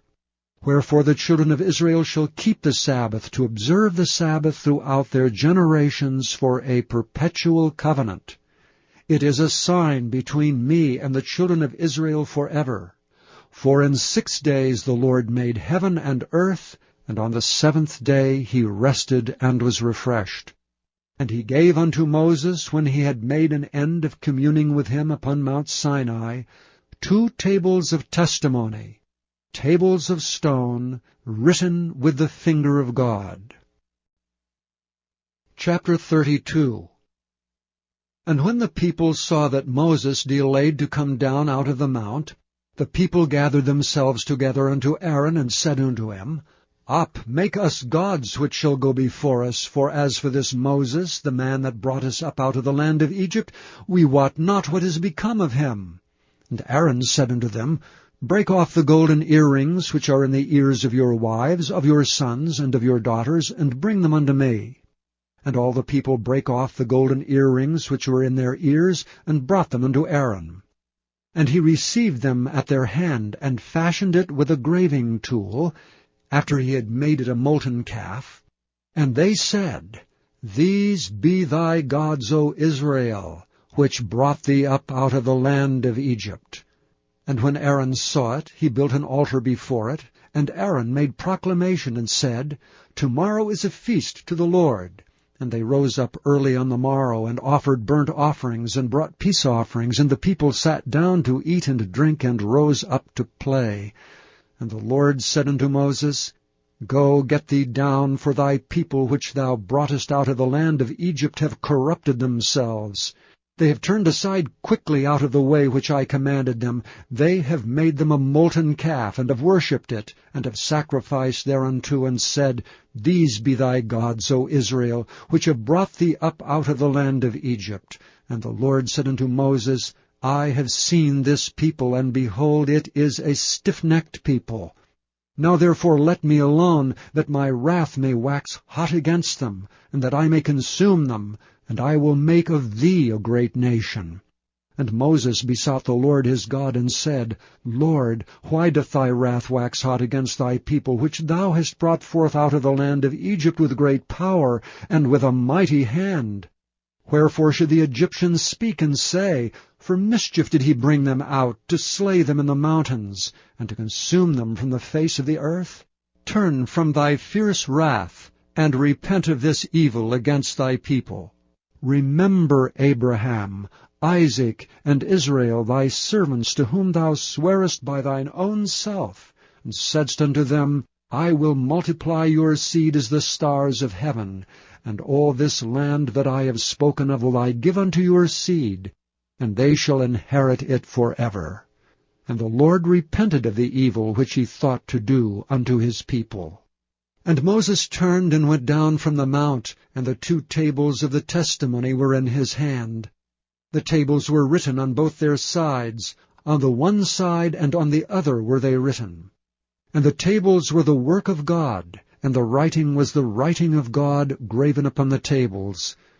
And when Joshua heard the noise of the people as they shouted, he said unto Moses, There is a noise of war in the camp. And he said, It is not the voice of them that shout for mastery, neither it is the voice of them that cry for being overcome, but the noise of them that sing do I hear. And it came to pass, as soon as he came nigh unto the camp, that he saw the calf, and the dancing, and Moses' anger waxed hot, and he cast the tables out of his hands, and brake them beneath the mount. And he took the calf which they had made, and burnt it in the fire, and ground it to powder, and strawed it upon the water, and made the children of Israel drink of it. And Moses said unto Aaron, What did this people unto thee, that thou hast brought so great a sin upon them? And Aaron said, Let not the anger of my Lord wax hot. Thou knowest the people, that they are set on mischief. For they said unto me, Make us gods which shall go before us. As for this Moses, the man that brought us up out of the land of Egypt, we wot not what is become of him. And I said unto them, Whosoever hath any gold, let them break it off. So they gave it me, then I cast it into the fire, and there came out this calf. And when Moses saw that the people were naked, for Aaron had made them naked unto their shame among their enemies, then Moses stood up in the gate of the camp, and said, Who is on the Lord's side? Let him come unto me. And all the sons of Levi gathered themselves together unto him. And he said unto them, Thus saith the Lord God of Israel, Put every man his sword by his side, and go in and out from gate to gate throughout the camp, and slay every man his brother, and every man his companion, and every man his neighbor. And the children of Levi did according to the word of Moses, and there fell of the people that day about 3,000 men. For Moses had said, Consecrate yourselves today to the Lord, every man upon his son, and upon his brother, that he may bestow upon you a blessing this day.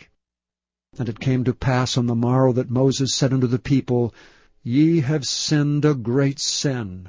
And now I will go up unto the Lord, peradventure I shall make an atonement for your sin. And Moses returned unto the Lord, and said, O this people have sinned a great sin, and have made them gods of gold. Yet now if thou wilt forgive their sin, and if not, blot me, I pray thee, out of thy book which thou hast written. And the Lord said unto Moses, Whosoever hath sinned against me, him will I blot out of my book. Therefore now go, lead the people unto the place of which I have spoken unto thee. Behold, mine angel shall go before thee. Nevertheless in the day when I visit, I will visit their sin upon them. And the Lord plagued the people because they made the calf which Aaron made. Chapter 33. And the Lord said unto Moses, Depart, and go up hence, thou and the people which thou hast brought up out of the land of Egypt, unto the land which I swear unto Abraham, to Isaac, and to Jacob, saying, Unto thy seed will I give it. And I will send an angel before thee, and I will drive out the Canaanite, the Amorite, and the Hittite, and the Perizzite, the Hivite, and the Jebusite, unto a land flowing with milk and honey. For I will not go up in the midst of thee, for thou art a stiff-necked people, lest I consume thee in the way. And when the people heard these evil tidings, they mourned, and no man did put on him his ornaments. For the Lord had said unto Moses, Say unto the children of Israel, Ye are a stiff-necked people.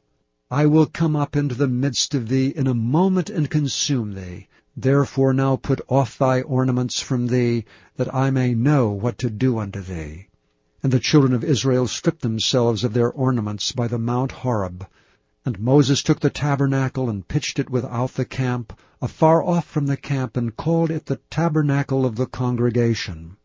And it came to pass that every one which sought the Lord went out unto the tabernacle of the congregation, which was without the camp. And it came to pass, when Moses went out into the tabernacle, that all the people rose up and stood every man at his tent door, and looked after Moses until he was gone into the tabernacle. And it came to pass, as Moses entered into the tabernacle, the cloudy pillar descended, and stood at the door of the tabernacle, and the Lord talked with Moses. And all the people saw the cloudy pillar stand at the tabernacle door, and all the people rose up and worshipped, every man in his tent door. And the Lord spake unto Moses face to face, as a man speaketh unto his friend. And he turned again into the camp, but his servant Joshua the son of Nun, a young man, departed not out of the tabernacle. And Moses said unto the Lord, See, thou sayest unto me, Bring up this people, and thou hast not let me know whom thou wilt send with me. Yet thou hast said, I know thee by name, and thou hast also found grace in my sight. Now therefore I pray thee, if I have found grace in thy sight, show me now the way that I may know thee, that I may find grace in thy sight, and consider that this nation is thy people. And he said, My presence shall go with thee, and I will give thee rest. And he said unto him, If thy presence go not with me, carry us not up hence. For wherein shall it be known here that I and thy people have found grace in thy sight? Is it not in that thou goest with us? So shall we be separated, I and thy people, from all the people that are upon the face of the earth. And the Lord said unto Moses, I will do this thing also that thou hast spoken, for thou hast found grace in my sight, and I know thee by name. And he said, I beseech thee, show me thy glory. And he said, I will make all my goodness pass before thee, and I will proclaim the name of the Lord before thee, and will be gracious to whom I will be gracious, and will show mercy on whom I will show mercy. And he said, Thou canst not see my face, for there shall no man see me and live. And the Lord said, Behold, there is a place by me, and thou shalt stand upon a rock. And it shall come to pass, while my glory passeth by, that I will put thee in a cleft of the rock, and will cover thee with my hand while I pass by. And I will take away mine hand, and thou shalt see my back parts, but my face shall not be seen. Chapter 34. And the Lord said unto Moses, Hew thee 2 tables of stone like unto the first, and I will write upon these tables the words that were in the first tables which thou breakest. And be ready in the morning, and come up in the morning unto Mount Sinai, and present thyself there to me in the top of the mount. And no man shall come up with thee, neither let any man be seen throughout all the mount. Neither let the flocks nor herds feed before that mount. And he hewed 2 tables of stone like unto the first, and Moses rose up early in the morning, and went up unto Mount Sinai, as the Lord had commanded him, and took in his hand the 2 tables of stone. And the Lord descended in the cloud, and stood with him there, and proclaimed the name of the Lord. And the Lord passed by before him, and proclaimed, the Lord God, merciful and gracious, long-suffering and abundant in goodness and truth, keeping mercy for thousands, forgiving iniquity and transgression and sin, and that will by no means clear the guilty, visiting the iniquity of the fathers upon the children, and upon the children's children unto the 3rd and to the 4th generation. And Moses made haste, and bowed his head toward the earth, and worshipped. And he said, If now I have found grace in thy sight, O Lord, let my Lord, I pray thee, go among us. For it is a stiff-necked people, and pardon our iniquity and our sin, and take us for thine inheritance. And he said, Behold, I make a covenant. Before all thy people I will do marvels such as have not been done in all the earth nor in any nation, and all the people among which thou art shall see the work of the Lord. For it is a terrible thing that I will do with thee. Observe thou that which I command thee this day. Behold, I will drive out before thee the Amorite, and the Canaanite, and the Hittite, and the Perizzite, and the Hivite, and the Jebusite. Take heed to thyself, lest thou make a covenant with the inhabitants of the land whither thou goest, lest it be for a snare in the midst of thee. But ye shall destroy their altars, break their images, and cut down their groves.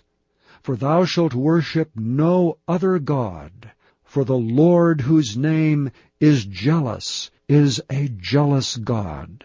Lest thou make a covenant with the inhabitants of the land, and they go a-whoring after their gods, and do sacrifice unto their gods, and one call thee, and thou eat of his sacrifice. And thou take of their daughters unto thy sons, and their daughters go a-whoring after their gods, and make thy sons go a-whoring after their gods. Thou shalt make thee no molten gods. The feast of unleavened bread shalt thou keep. 7 days thou shalt eat unleavened bread, as I commanded thee, in the time of the month Abib. For in the month Abib thou camest out from Egypt. All that openeth the matrix is mine, and every firstling among thy cattle, whether ox or sheep, that is male. But the firstling of an ass thou shalt redeem with a lamb, and if thou redeem him not, then shalt thou break his neck. All the firstborn of thy sons shalt thou redeem, and none shall appear before me empty. 6 days shalt thou work, but on the 7th day thou shalt rest. In earing time and in harvest thou shalt rest. And thou shalt observe the feast of weeks, of the firstfruits of wheat harvest, and the feast of ingathering at the year's end. Thrice in the year shall all your men children appear before the Lord God, the God of Israel. For I will cast out the nations before thee, and enlarge thy borders. Neither shall any man desire thy land when thou shalt go up to appear before the Lord thy God thrice in the year. Thou shalt not offer the blood of my sacrifice with leaven, neither shall the sacrifice of the feast of the Passover be left unto the morning. The first of the firstfruits of thy land shalt thou bring unto the house of the Lord thy God. Thou shalt not see the kid in his mother's milk. And the Lord said unto Moses, Write thou these words, for after the tenor of these words I have made a covenant with thee and with Israel. And he was there with the Lord 40 days and 40 nights. He did neither eat bread nor drink water, and he wrote upon the tables the words of the covenant, the 10 commandments. And it came to pass, when Moses came down from Mount Sinai, with the 2 tables of testimony in Moses' hand, when he came down from the mount, that Moses wist not that the skin of his face shone while he talked with him. And when Aaron and all the children of Israel saw Moses, behold, the skin of his face shone, and they were afraid to come nigh him. And Moses called unto them, and Aaron, and all the rulers of the congregation returned unto him, and Moses talked with them. And afterward all the children of Israel came nigh, and he gave them in commandment all that the Lord had spoken with him in Mount Sinai. And till Moses had done speaking with them, he put a veil on his face.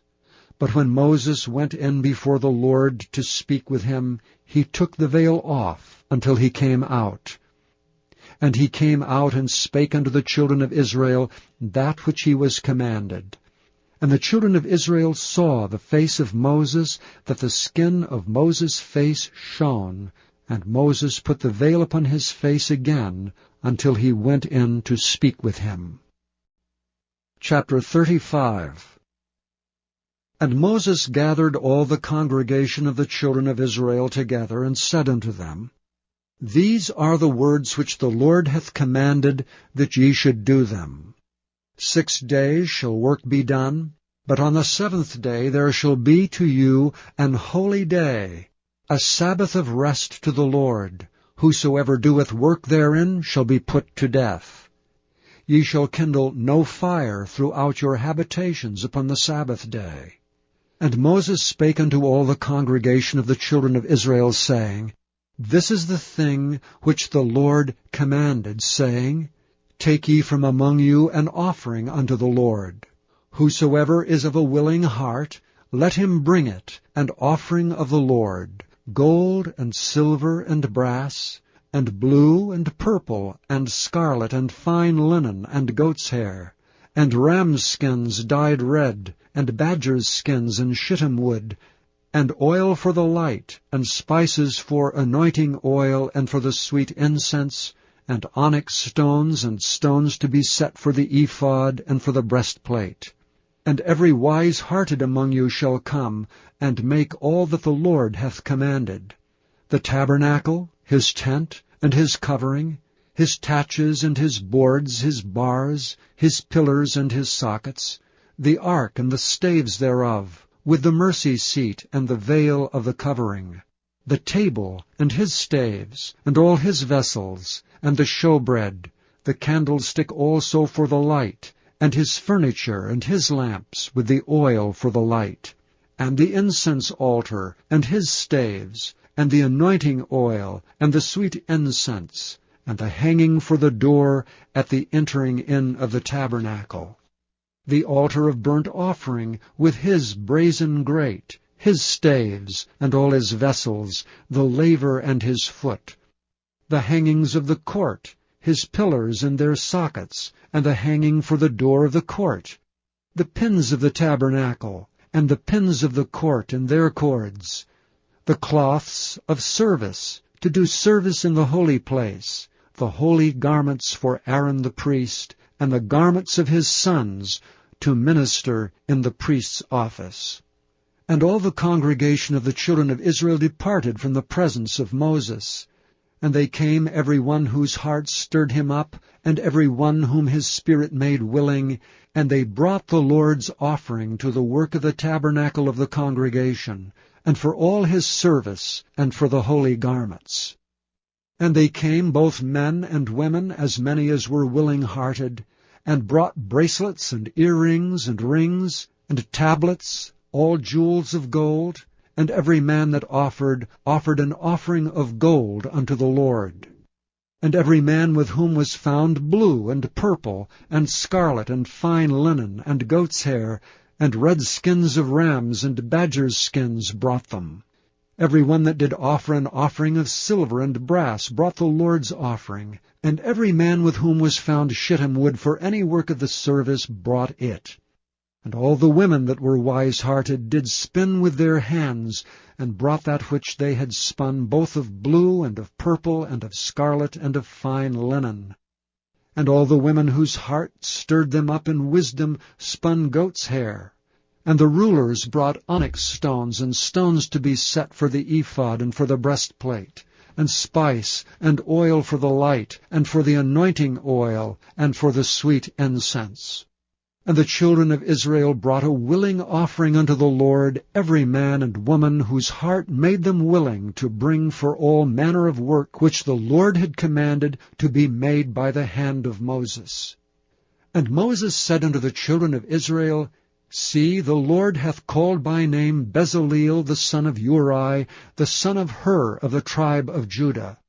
And he hath filled him with the Spirit of God, in wisdom, in understanding, and in knowledge, and in all manner of workmanship, and to devise curious works, to work in gold, and in silver, and in brass, and in the cutting of stones to set them, and in carving of wood, to make any manner of cunning work. And he hath put in his heart that he may teach both he and Aholiab, the son of Ahisamach of the tribe of Dan. Them hath he filled with wisdom of heart, to work all manner of work, of the engraver, and of the cunning workman, and of the embroiderer, in blue, and in purple, and scarlet, and in fine linen, and of the weaver, even of them that do any work, and of those that devise cunning work. Chapter 36. Then wrought Bezaleel and Aholiab, and every wise-hearted man in whom the Lord put wisdom and understanding, to know how to work all manner of work for the service of the sanctuary, according to all that the Lord had commanded. And Moses called Bezaleel and Aholiab, and every wise-hearted man in whose heart the Lord had put wisdom, even every one whose heart stirred him up to come unto the work to do it. And they received of Moses all the offering which the children of Israel had brought for the work of the service of the sanctuary, to make it withal. And they brought yet unto him free offerings every morning. And all the wise men that wrought all the work of the sanctuary came every man from his work which they made. And they spake unto Moses, saying, The people bring much more than enough for the service of the work which the Lord commanded to make. And Moses gave commandment, and they caused it to be proclaimed throughout the camp, saying, Let neither man nor woman make any more work for the offering of the sanctuary. So the people were restrained from bringing, for the stuff they had was sufficient for all the work to make it, and too much. And every wise-hearted man among them that wrought the work of the tabernacle made 10 curtains of fine twined linen, and blue, and purple, and scarlet, with cherubims of cunning work made he them. The length of one curtain was 28 cubits, and the breadth of one curtain 4 cubits. The curtains were all of one size. And he coupled the 5 curtains one unto another, and the other 5 curtains he coupled one unto another. And he made loops of blue on the edge of one curtain from the selvage in the coupling. Likewise he made in the uttermost side of another curtain in the coupling of the second. 50 loops made he in one curtain, and 50 loops made he in the edge of the curtain which was in the coupling of the second. The loops held one curtain to another. And he made 50 taches of gold, and coupled the curtains one unto another with the taches, so it became one tabernacle. And he made curtains of goat's hair for the tent over the tabernacle. 11 curtains he made them. The length of one curtain was 30 cubits, and 4 cubits was the breadth of one curtain. The 11 curtains were of one size. And he coupled 5 curtains by themselves, and 6 curtains by themselves. And he made 50 loops upon the uttermost edge of the curtain in the coupling, and 50 loops made he upon the edge of the curtain which coupleth the second. And he made 50 taches of brass to couple the tent together, that it might be one. And he made a covering for the tent of rams' skins dyed red, and a covering of badgers' skins above that. And he made boards for the tabernacle of shittim wood standing up. The length of a board was 10 cubits, and the breadth of a board 1 cubit and a half. One board had 2 tenons, equally distant one from another. Thus did he make for all the boards of the tabernacle. And he made the boards for the tabernacle, 20 boards for the south side southward, and 40 sockets of silver he made under the 20 boards, 2 sockets under one board for his 2 tenons, and 2 sockets under another board for his 2 tenons. And for the other side of the tabernacle, which is toward the north corner, he made 20 boards, and there 40 sockets of silver, 2 sockets under one board, and 2 sockets under another board. And for the sides of the tabernacle westward he made 6 boards. And 2 boards made he for the corners of the tabernacle in the 2 sides. And they were coupled beneath, and coupled together at the head thereof, to one ring. Thus he did to both of them in both the corners. And there were 8 boards, and their sockets were 16 sockets of silver, under every board 2 sockets. And he made bars of shittim wood, 5 for the boards of the one side of the tabernacle, and 5 bars for the boards on the other side of the tabernacle, and 5 bars for the boards of the tabernacle for the sides westward. And he made the middle bar to shoot through the boards from the one end to the other. And he overlaid the boards with gold, and made their rings of gold to be places for the bars, and overlaid the bars with gold. And he made a veil of blue, and purple, and scarlet, and fine twined linen. With cherubims made he it of cunning work. And he made thereunto 4 pillars of shittim wood, and overlaid them with gold. Their hooks were of gold, and he cast for them 4 sockets of silver. And he made an hanging for the tabernacle door of blue, and purple, and scarlet, and fine twined linen of needlework. And the 5 pillars of it with their hooks, and he overlaid their chapiters and their fillets with gold, but their 5 sockets were of brass. Chapter 37.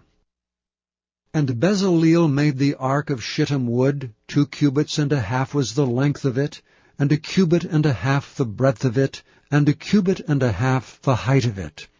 And he overlaid it with pure gold within and without, and made a crown of gold to it round about. And he cast for it 4 rings of gold, to be set by the 4 corners of it, even 2 rings upon the one side of it, and 2 rings upon the other side of it. And he made staves of shittim wood, and overlaid them with gold. And he put the staves into the rings by the sides of the ark, to bear the ark. And he made the mercy seat of pure gold. 2 cubits and a half was the length thereof, and 1 cubit and a half the breadth thereof. And he made 2 cherubims of gold, beaten out of one piece made he them, on the 2 ends of the mercy seat. 1 cherub on the end on this side, and another cherub on the other end on that side. Out of the mercy seat made he the cherubims on the 2 ends thereof. And the cherubims spread out their wings on high, and covered with their wings over the mercy seat, with their faces one to another. Even to the mercy seatward were the faces of the cherubims. And he made the table of shittim wood. 2 cubits was the length thereof, and a cubit the breadth thereof, and a cubit and a half the height thereof. And he overlaid it with pure gold, and made thereunto a crown of gold round about. Also he made thereunto a border of an handbreadth round about, and made a crown of gold for the border thereof round about. And he cast for it 4 rings of gold, and put the rings upon the 4 corners that were in the 4 feet thereof. Over against the border were the rings, the places for the staves to bear the table. And he made the staves of shittim wood, and overlaid them with gold to bear the table. And he made the vessels which were upon the table, his dishes, and his spoons, and his bowls, and his covers to cover withal, of pure gold. And he made the candlestick of pure gold, of beaten work made he the candlestick, his shaft and his branch, his bowls, his knops, and his flowers were of the same. And 6 branches going out of the sides thereof, 3 branches of the candlestick out of the one side thereof, and 3 branches of the candlestick out of the other side thereof. 3 bowls made after the fashion of almonds in one branch, a knop and a flower, and 3 bowls made like almonds in another branch, a knop and a flower, so throughout the 6 branches going out of the candlestick. And in the candlestick were 4 bowls made like almonds, his knops and his flowers, and a knop under 2 branches of the same, and a knop under 2 branches of the same, and a knop under 2 branches of the same, according to the 6 branches going out of it. Their knops and their branches were of the same. All of it was one beaten work of pure gold. And he made his 7 lamps and his snuffers and his snuff dishes of pure gold. Of a talent of pure gold made he it, and all the vessels thereof. And he made the incense altar of shittim wood. The length of it was a cubit, and the breadth of it a cubit.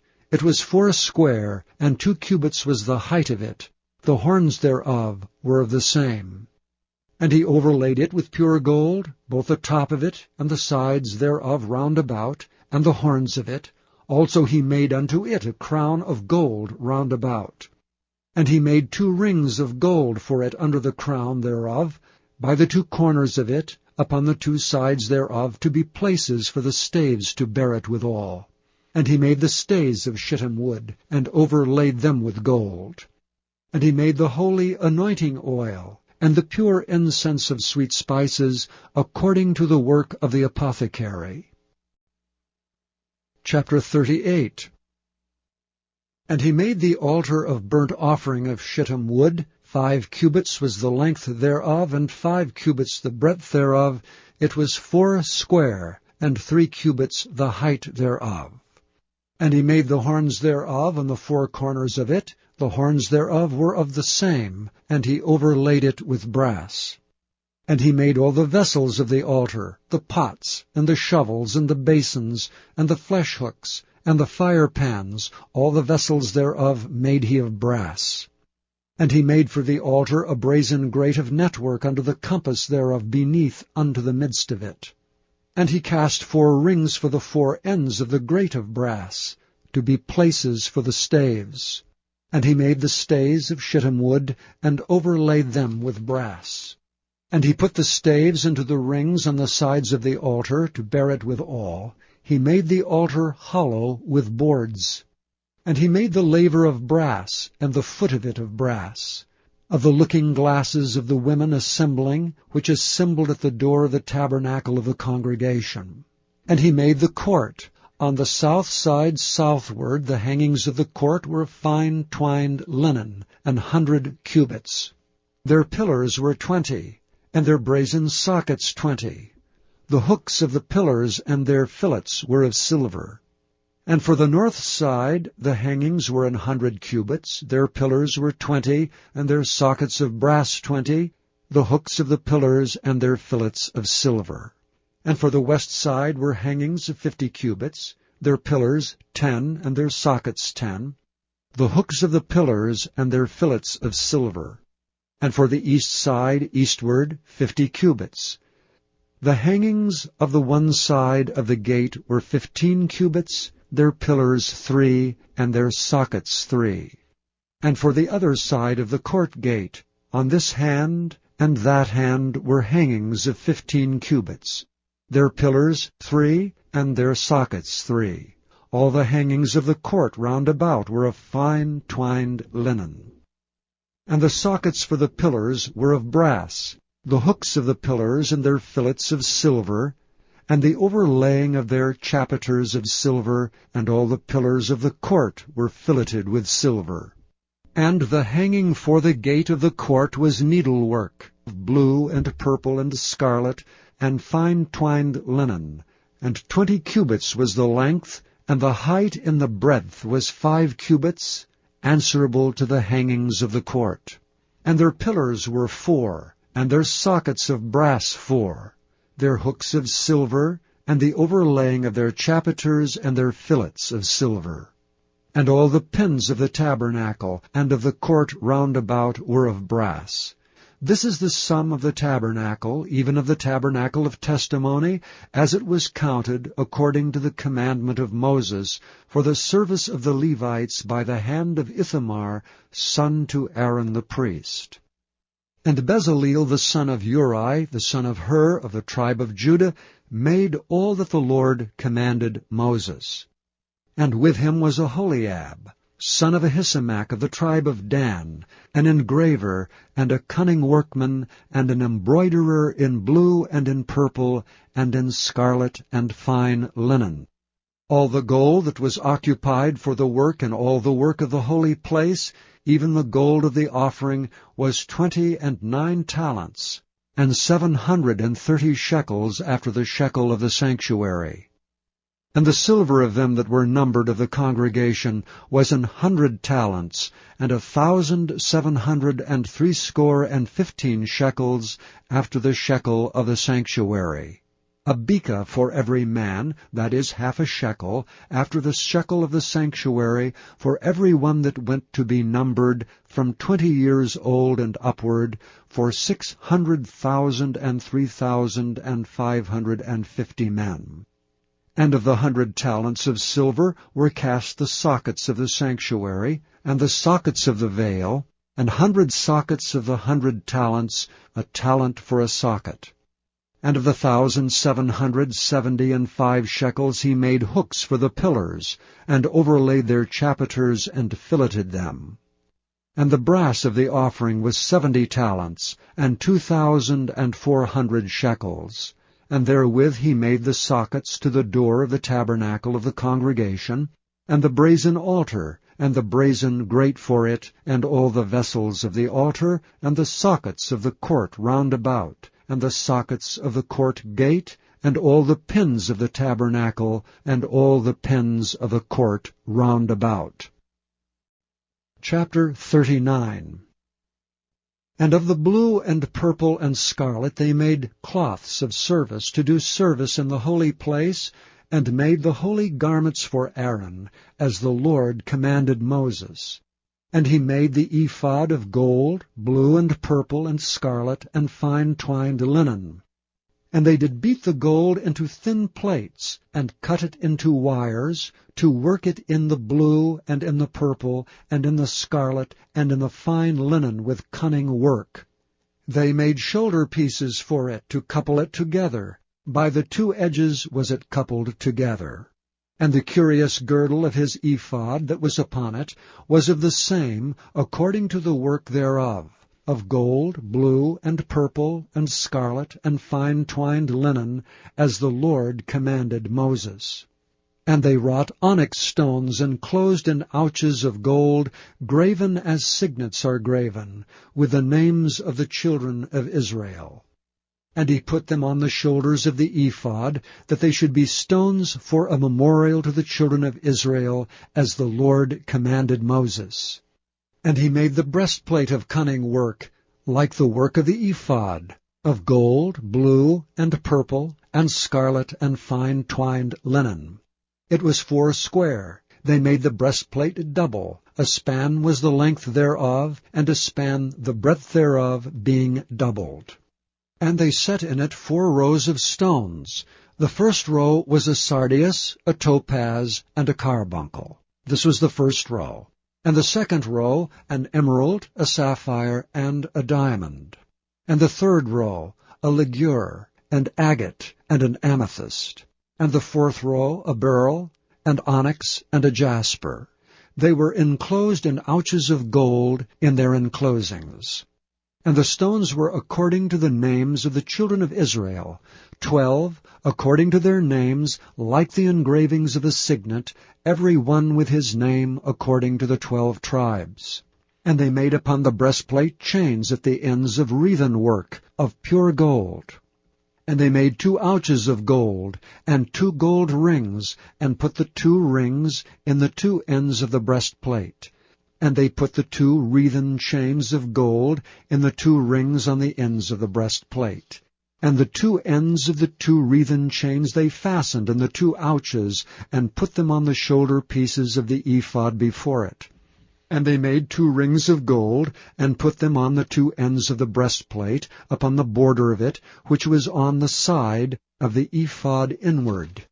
And they made 2 other golden rings, and put them on the 2 sides of the ephod, underneath toward the forepart of it, over against the other coupling thereof, above the curious girdle of the ephod.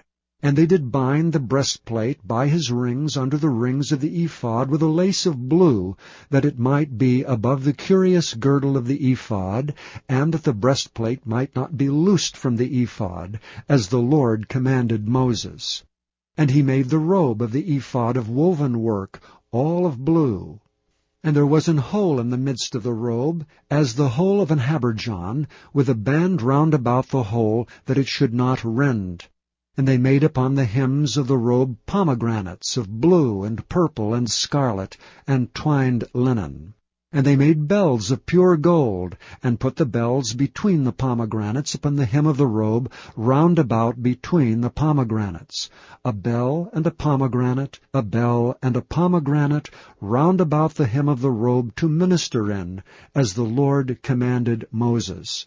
And they made coats of fine linen of woven work for Aaron and for his sons, and a mitre of fine linen, and goodly bonnets of fine linen, and linen breeches of fine twined linen, and a girdle of fine twined linen, and blue, and purple, and scarlet, of needlework, as the Lord commanded Moses. And they made the plate of the holy crown of pure gold, and wrote upon it a writing like to the engravings of a signet, Holiness to the Lord. And they tied unto it a lace of blue, to fasten it on high upon the mitre, as the Lord commanded Moses. Thus was all the work of the tabernacle of the tent of the congregation finished. And the children of Israel did according to all that the Lord commanded Moses, so did they. And they brought the tabernacle unto Moses, the tent and all his furniture, his taches, his boards, his bars, and his pillars, and his sockets, and the covering of rams' skins dyed red, and the covering of badgers' skins, and the veil of the covering, the ark of the testimony, and the staves thereof, and the mercy seat, the table, and all the vessels thereof, and the showbread, the pure candlestick, with the lamps thereof, even with the lamps to be set in order, and all the vessels thereof, and the oil for light, and the golden altar, and the anointing oil, and the sweet incense, and the hanging for the tabernacle door, and the brazen altar, and his grate of brass, his staves, and all his vessels, the laver and his foot, the hangings of the court, his pillars, and his sockets, and the hanging for the court gate, his cords and his pins, and all the vessels of the service of the tabernacle for the tent of the congregation, the cloths of service to do service in the holy place, and the holy garments for Aaron the priest, and his sons' garments to minister in the priest's office, according to all that the Lord commanded Moses, so the children of Israel made all the work. And Moses did look upon all the work, and behold, they had done it as the Lord had commanded, even so had they done it. And Moses blessed them. Chapter 40. And the Lord spake unto Moses, saying, On the 1st day of the 1st month shalt thou set up the tabernacle of the tent of the congregation. And thou shalt put therein the ark of the testimony, and cover the ark with the veil. And thou shalt bring in the table, and set in order the things that are to be set in order upon it. And thou shalt bring in the candlestick, and light the lamps thereof. And thou shalt set the altar of gold for the incense before the ark of the testimony, and put the hanging of the door to the tabernacle. And thou shalt set the altar of the burnt offering before the door of the tabernacle of the tent of the congregation. And thou shalt set the laver between the tent of the congregation and the altar, and shalt put water therein. And thou shalt set up the court round about, and hang up the hanging at the court gate. And thou shalt take the anointing oil, and anoint the tabernacle, and all that is therein, and shalt hallow it, and all the vessels thereof, and it shall be holy. And thou shalt anoint the altar of the burnt offering, and all his vessels, and sanctify the altar, and it shall be an altar most holy. And thou shalt anoint the laver and his foot, and sanctify it. And thou shalt bring Aaron and his sons unto the door of the tabernacle of the congregation, and wash them with water. And thou shalt put upon Aaron the holy garments, and anoint him, and sanctify him, that he may minister unto me in the priest's office. And thou shalt bring his sons, and clothe them with coats. And thou shalt anoint them, as thou didst anoint their father, that they may minister unto me in the priest's office. for their anointing shall surely be an everlasting priesthood throughout their generations. Thus did Moses, according to all that the Lord commanded him, so did he. And it came to pass in the 1st month of the 2nd year, on the 1st day of the month, that the tabernacle was reared up. And Moses reared up the tabernacle, and fastened his sockets, and set up the boards thereof, and put in the bars thereof, and reared up his pillars. And he spread abroad the tent over the tabernacle, and put the covering of the tent above upon it, as the Lord commanded Moses. And he took and put the testimony into the ark, and set the staves on the ark, and put the mercy seat above upon the ark. And he brought the ark into the tabernacle, and set up the veil of the covering, and covered the ark of the testimony, as the Lord commanded Moses. And he put the table in the tent of the congregation upon the side of the tabernacle northward, without the veil. And he set the bread in order upon it before the Lord, as the Lord had commanded Moses. And he put the candlestick in the tent of the congregation over against the table on the side of the tabernacle southward. And he lighted the lamps before the Lord, as the Lord commanded Moses.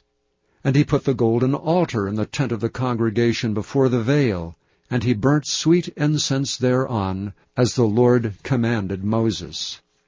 And he set up the hanging at the door of the tabernacle, and he put the altar of burnt offering by the door of the tabernacle of the tent of the congregation, and offered upon it the burnt offering and the meat offering, as the Lord commanded Moses. And he set the laver before the tent of the congregation and the altar, and put water therein to wash withal. And Moses and Aaron and his sons washed their hands and their feet thereat, when they went into the tent of the congregation, and when they came near unto the altar they washed, as the Lord commanded Moses. And he reared up the court round about the tabernacle and the altar, and set up the hanging of the court gate. So Moses finished the work. Then a cloud covered the tent of the congregation, and the glory of the Lord filled the tabernacle. And Moses was not able to enter into the tent of the congregation, because the cloud abode thereon, and the glory of the Lord filled the tabernacle. And when the cloud was taken up from over the tabernacle, the children of Israel went onward in all their journeys. But if the cloud were not taken up, then they journeyed not till the day that it was taken up. For the cloud of the Lord was upon the tabernacle by day, and fire was on it by night, in the sight of all the house of Israel throughout all their journeys.